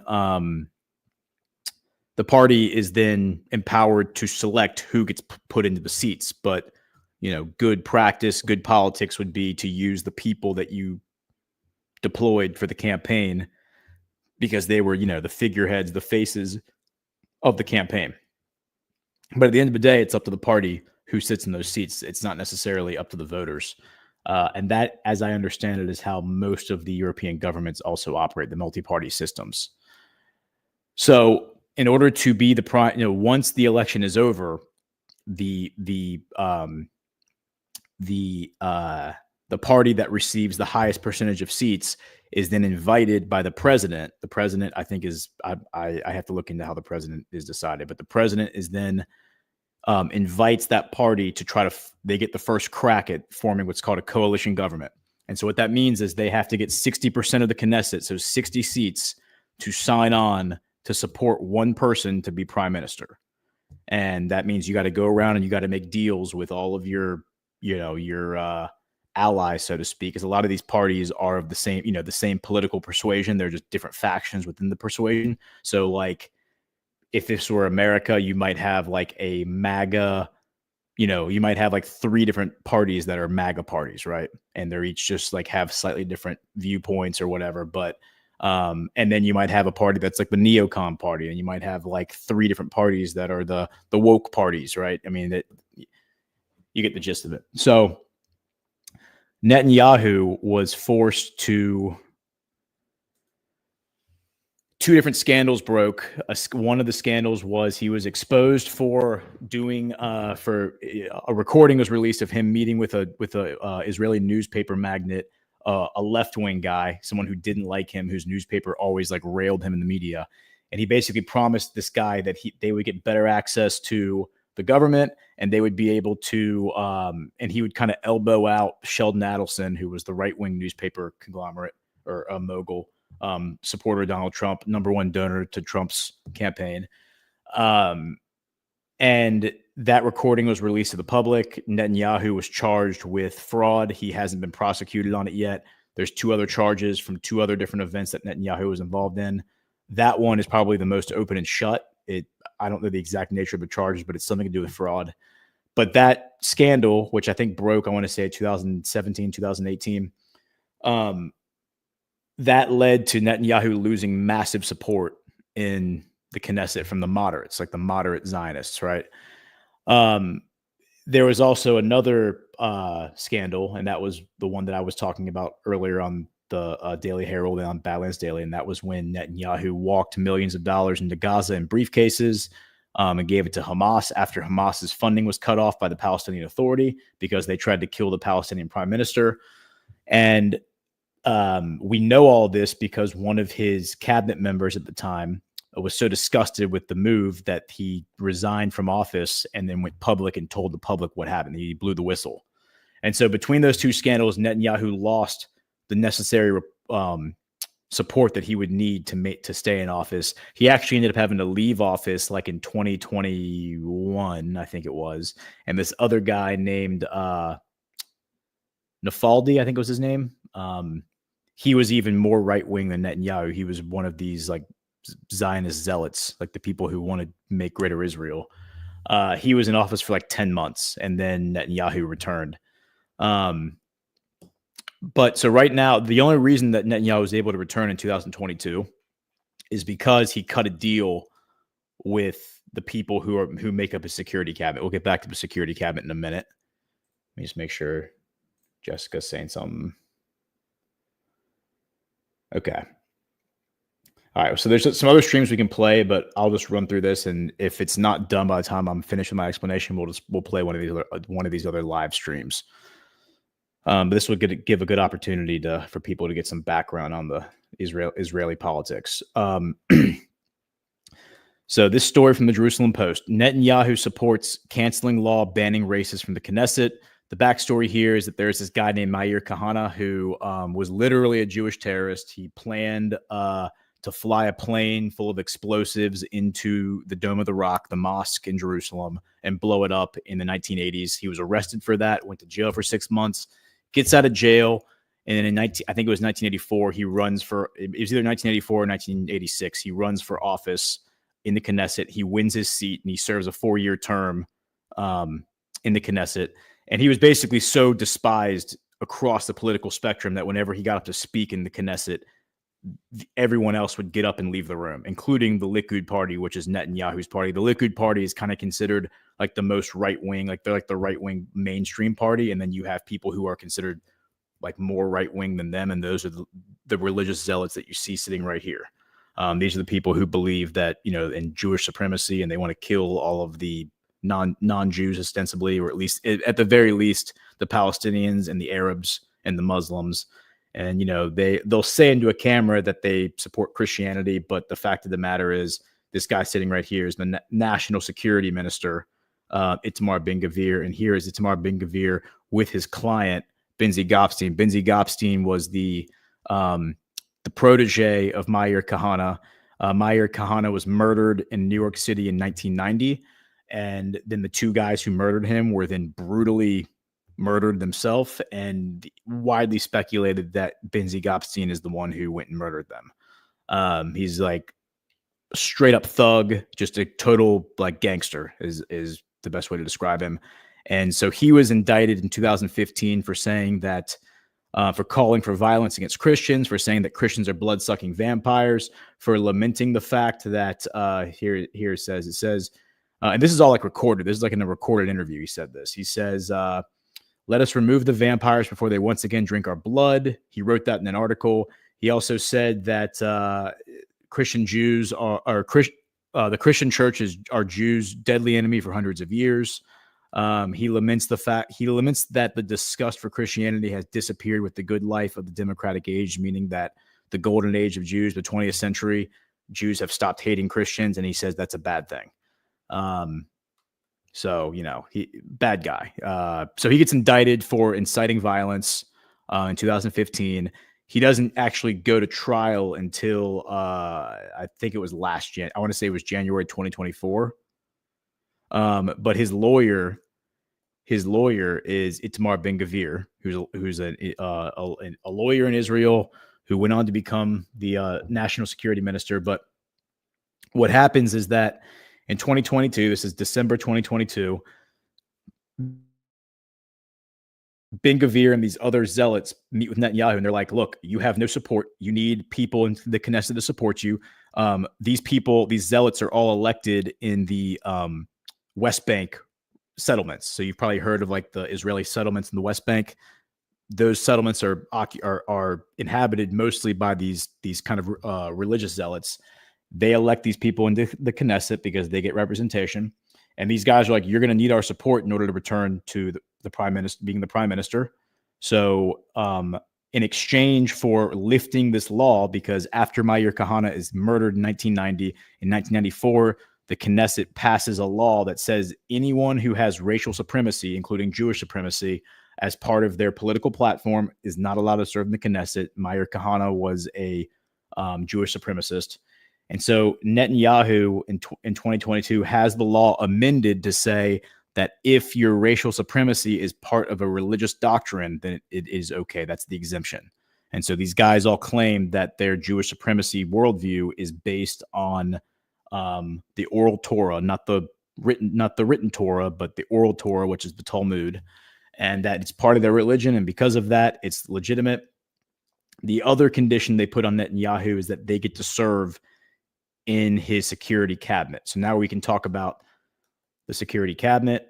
Still haven't seen Netanyahu go live yet, so we're still waiting on that. And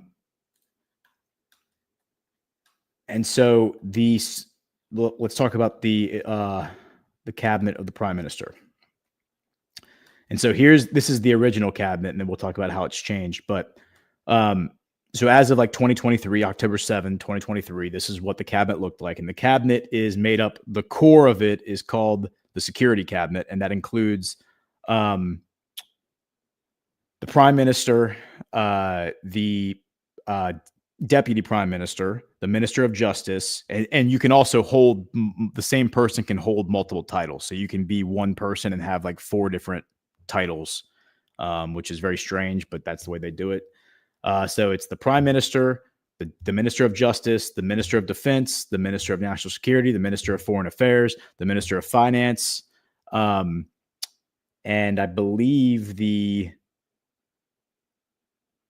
I don't think the president is considered part of the security cabinet. The president is something different. And it's funny because you never even hear about the president, right? The president of Israel it's Isaac Herzog, and you never even hear about him.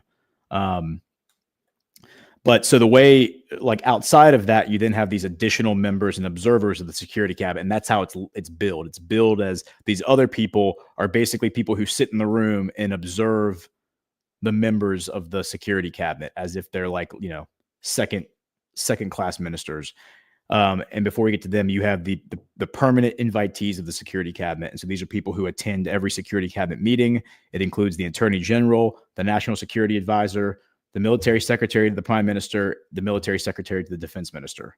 And then these other kind of random members are the minister of strategic affairs, the minister of energy, the minister of transportation, the minister of agriculture, the minister of social affairs, the minister of diaspora affairs. And then you can have like minister of in the defense ministry, like you can have just kind of random titles like that. You can also just be invited to join the cabinet and without a title. And in that case, minister of education, minister of science and technology. And so if you're invited to join without like a title, you're just called a minister without portfolio. So that just means that you're invited to attend these meetings, but you don't have like an official title. You don't oversee a specific department. So what Netanyahu does is after October 7th, he forms what's called the Israel War Cabinet. And the War Cabinet is a 3-man subcommittee that is made up of the prime minister, the Minister of Defense, and then typically a third individual. And it can be somebody without a portfolio. It can be somebody with another title. And so what he does in like an act of unity is he calls on his longtime political rival, Benny Gantz, who was a minister without portfolio. And Benny Gantz and Netanyahu ran against each other between 2017, I think it was, and 2020 to be prime minister. Benny Gantz was one of those moderate Zionists I talked about. He was a former retired IDF general who, when it came out that Netanyahu was trying to collude with the media, Gantz like formed a party and tried to run against him. It seems like Trump was backing Benny Gantz. He kind of revealed that in a 2021 interview. But his party that he formed is called the National Unity Party. And so he had in the past been the Minister of Defense in the past. But he was invited to join the War Council or the War Cabinet, which was formed basically like October 7th, 2023, with Bibi Netanyahu and Yoav Gallant. And so down here I have Netanyahu's like other titles. These were all the titles that he simultaneously held. He was, in addition to being the prime minister, he was the Minister of Health, the Minister of Social Affairs, the Minister of Agriculture, the Minister of Diaspora Affairs. When he was charged with those 3 felonies in 2019, one of them being the collusion with the media, he under Israeli law, he was forced to resign from all of those titles except for the prime minister. The prime minister apparently has a special exemption where if you're charged with a crime, you aren't forced to relieve yourself of that title until you're convicted. So he was forced to get rid of all these other 4 titles he held, which is crazy. Like he in addition to being prime minister, he was the minister of these other 4 departments. And so what he did is he brought in a bunch of like yes men, like this guy, Avi Dichter, and a few others to to kind of like fill those positions. And so Yoav Gallant was Minister of Defense. He's another retired IDF general. And so the 3 of them, Benny Gantz, Yoav Gallant, and Netanyahu, and that was like that, that was Netanyahu's attempt to kind of show unity because Benny Gantz was like a political rival. Yoav Gallant was, career military man, part of the Likud party. So he's like a political ally. Even though at that point, Gallant and Netanyahu had their differences, Gallant was not happy with Netanyahu because Netanyahu was trying to, you probably heard about Netanyahu trying to overhaul the Israeli Supreme Court. The whole reason he was trying to overhaul the Israeli Supreme Court, he was trying to do what the Democrats are trying to do in America. He was trying to add more judges to the Supreme Court, but also he was trying to set it up so that the majority party, the ruling party, did not need the consensus of the minority party, which would be like the opposition party, in order to appoint judges to the Supreme Court. Because as of right now, Israeli law requires, I don't know what the percentage is, but it requires a consensus between both parties, the ruling party and the opposition party, in order to appoint new judges. And so that would have given Netanyahu basically unilateral authority to appoint judges to the Supreme Court who eventually would hear his case that he is still facing right now. COVID delayed it. Many things have delayed it. October 7th delayed it. The prosecution against him. And so he's trying to load the Supreme Court up with judges favorable to him so that he can eventually get his charges overturned. And that's why you've seen protests in the street and all that kind of stuff, which may or may not be funded by NGOs. People have made those allegations, but as far as I can tell, it actually seems like Netanyahu's the one who's acting out of, he's acting like a tyrant kind of, more so than, the revolution, so to speak, against him being inorganic. And so what happens is that Benny Gantz, back on June 9th, 2024, he resigns because he says that there is no plan. There doesn't seem to be a plan in Israel. There doesn't seem to be a plan, meaning in Gaza, rather. There doesn't seem to be like a long-term strategy. Like, what are the objectives of like the campaign in Gaza? What are we trying to achieve? None of that's been spelled out. We're basically just going like into a forever war cycle. And so after demanding for months that we like establish objectives, none of that was achieved. So he resigns. And the war cabinet is abolished. And so basically for, 4 months, there was no war cabinet. And then finally, Netanyahu forms a new war cabinet, and that would be with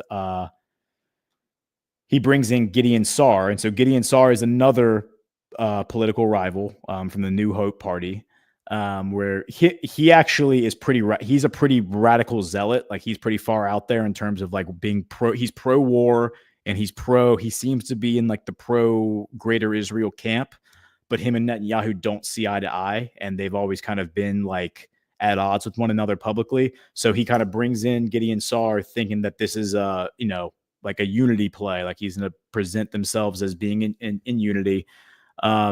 Keeps Yoav Gallant on as Minister of Defense, and this becomes the war cabinet in October 2024. So what happens is that Yoav Gallant is fired in November 2024 after Trump wins the election.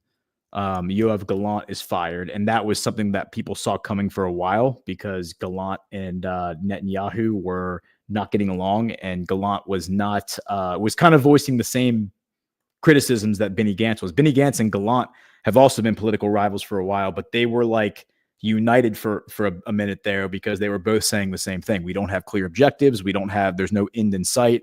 Like, how do we end this thing in Gaza?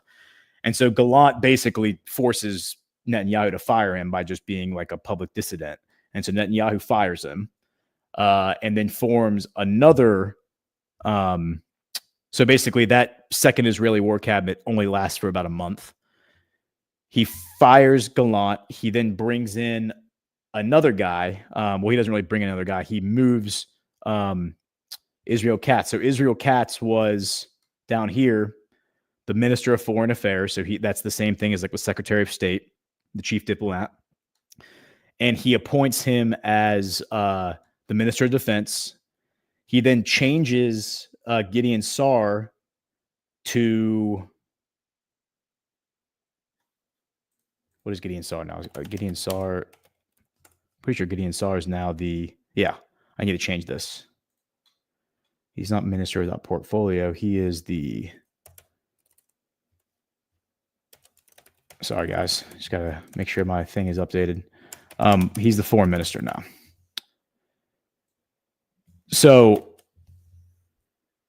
Gideon Sar is now the Foreign Minister, which was it was actually speculated that Gideon Sar was going to become the Minister of Defense, but he became the Foreign Minister instead. Israel Katz is the Minister of Defense. Israel Katz, I thought, was kind of a terrible foreign minister anyway, because he was so bombastic with his rhetoric. He would go to the UN and like threaten Erdogan from Turkey and be like, hey, you saw what we did to Saddam Hussein. You better sit down and shut your mouth or you might be next. Like, literally said that to Erdogan. And this is supposed to be the diplomat. The diplomat's supposed to be the chief peacemaker, right?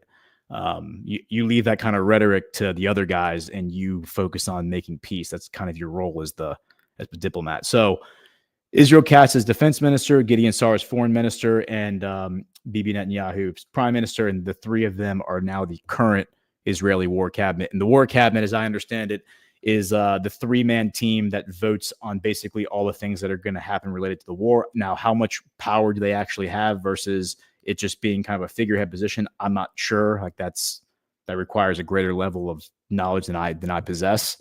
But basically all the major moves in the war, it's always explained that the war cabinet votes on it. And, with three men, it always ends up in a 2-1 vote or a 3-0 vote. And so that's how you get your policy objectives related to war done. So the other guys, Yariv Levin, this is the deputy prime minister and minister of justice. He's a Netanyahu yes man for sure. And then you have these two, Bezalel Smotrich, who is the minister of finance and was more recently made the minister in the defense ministry, which doesn't make any sense. That sounds like a mouthful, but basically he was like a minister within the Ministry of Defense. I don't really know what that means.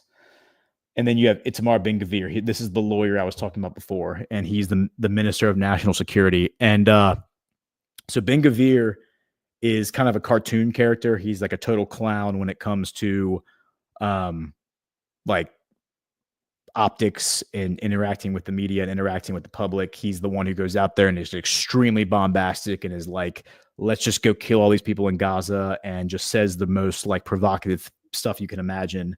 Both of these guys are total zealots. Israel Katz is another zealot as well. But you know, Ben Gvir is a kind of a cartoon character. He's beloved by his little faction. But outside of that, I think a lot of people in Israel seems like find him to be very tiresome because he just is very provocative. Bezalel Smotrich is a rabbi who, so these guys both come from two different political parties that are of the same politics. Ben Gvir is from the Otzma Yehudit, which means Jewish power. So his party is literally called Jewish Power. And he resigned in January 2025 after Steve Wickoff did the ceasefire deal and forced them to sign the ceasefire deal. And Ben Gvir said, if you do that, I'm resigning. Now, he only has like 6 seats with him in the Knesset. So him, and I think at that point, Netanyahu had like a 69 seat majority. So him resigning only dropped Netanyahu's support in the Knesset down to like 62, 63. So that's not going to send him out of office. Smotrich, I think, controls, if I remember correctly, 15 seats.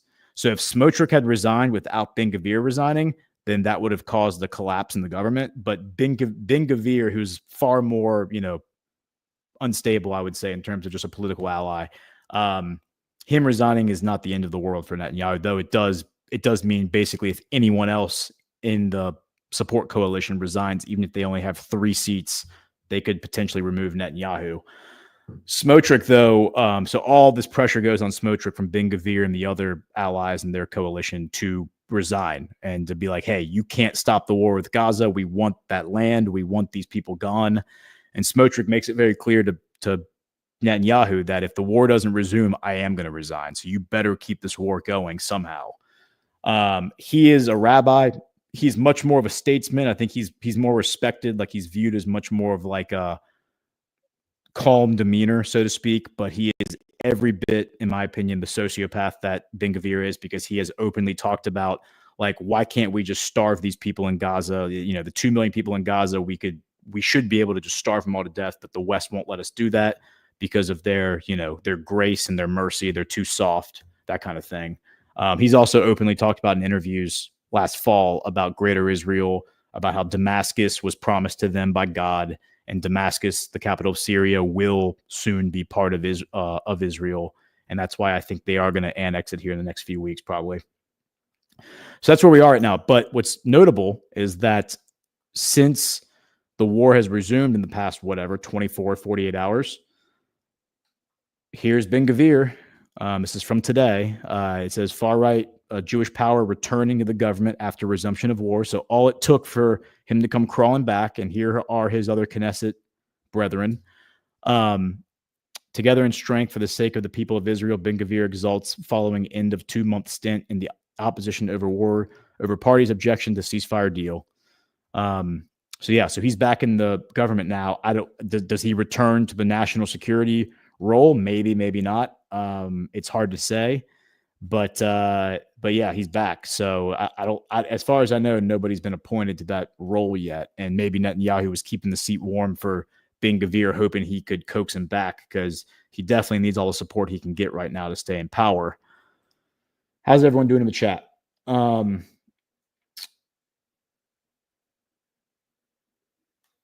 this is crazy that they said it was at 2:00. Let me see if I can find something on X about it. Because the other stuff we have to play has already happened. It's like recordings, and I think, Jessica, correct me if I'm wrong, some of this stuff is from like a week ago. But we can certainly play it. But if Netanyahu is going to do a press conference, we certainly want to cover that. Let me see if I can do.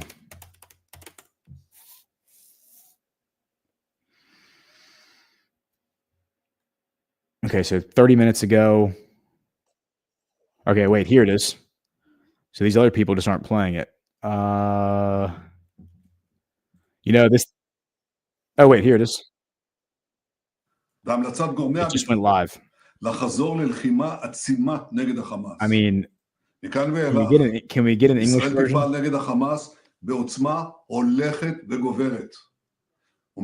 Does anybody in the chat speak Hebrew? החמאס כבר הרגיש ביממה האחרונה את נחת זרוענו, ואני רוצה להבטיח לכם, אני רוצה להבטיח לו, זו רק ההתחלה. Well, this is awkward. אנחנו נמשיך להילחם כדי להשיג את כל מטרות המלחמה. שחרור כל חטופינו, חיסול החמאס, והבטחה שעזה לא תהווה עוד איום על ישראל. אזרחי ישראל, ליבי, לב כולנו, עם החטופים ומשפחותיהם. הם עוברים סיוט בלתי אנושי, כל יום, כל דקה. אני פונה למשפחות ואומר, המחויבות שלנו ושל זרועות הביטחון, היא לפעול ללא הרף לשחרור יקיריכם, יקירנו, החיים והחללים כאחד.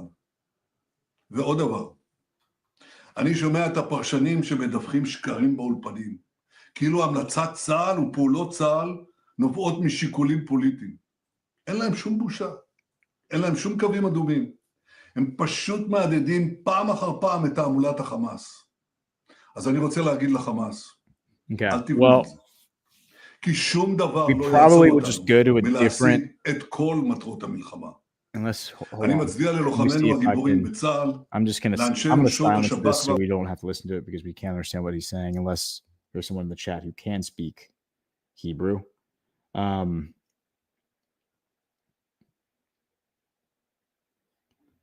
Yeah, and okay, so this is a great post right here from L34. Modern Hebrew has over 100,000 words, which is significantly more than the 8,000 words found in the Bible. In comparison, modern English has an even larger vocabulary, the Merriam-Webster unabridged, and that's true. Modern Arabic is only about 300 years old. It was, I think, modern Arabic was formed out of Aramaic and a few other regional dialects around the year 1700, if I'm not mistaken. And that's the same thing with modern Hebrew. Modern Hebrew was created in Eastern Europe because it was a dead language. It was just like Latin. It was considered a dead language. And then around the 1770s, when the revisionist Judaism movement began, which was a reaction to the Orthodox movement. They said, the Orthodox movement wanted to become more Orthodox. They wanted to move away and live in isolation from the rest of European culture. And the revisionist movement said, no, we need to go more secular and we need to go more mainstream and join European society, integrate into European society. But we also need to maintain our identity by developing a language that only we can speak. And that's when they developed looks like the live event has ended. And so maybe somebody will translate it and post it, and that's what I'll be looking for. And so, so that's when they started to work in the mid 18th century, late 18th century. They worked to develop, to revive the dead language of Hebrew. And they used a little bit of Yiddish. They use a little bit of, Torah Judaism, like the Jewish Bible. But that's how they create. So the modern Hebrew language is about the same age as the United States. Same with the religious or the Orthodox Judaism, and some other sects of Judaism that are practiced in Israel. Let's see if we can find somebody. I bet you there's somebody, now that it's concluded, I bet you I can run this through Grok and we can get this thing translated. Just stand by for a second.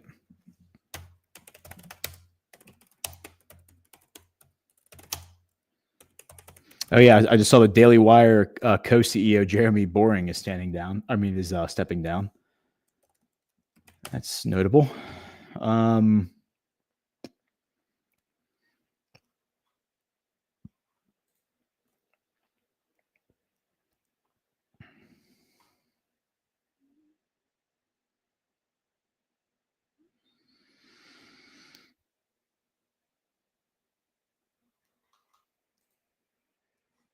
Let me see if I can. Is there a YouTube translation?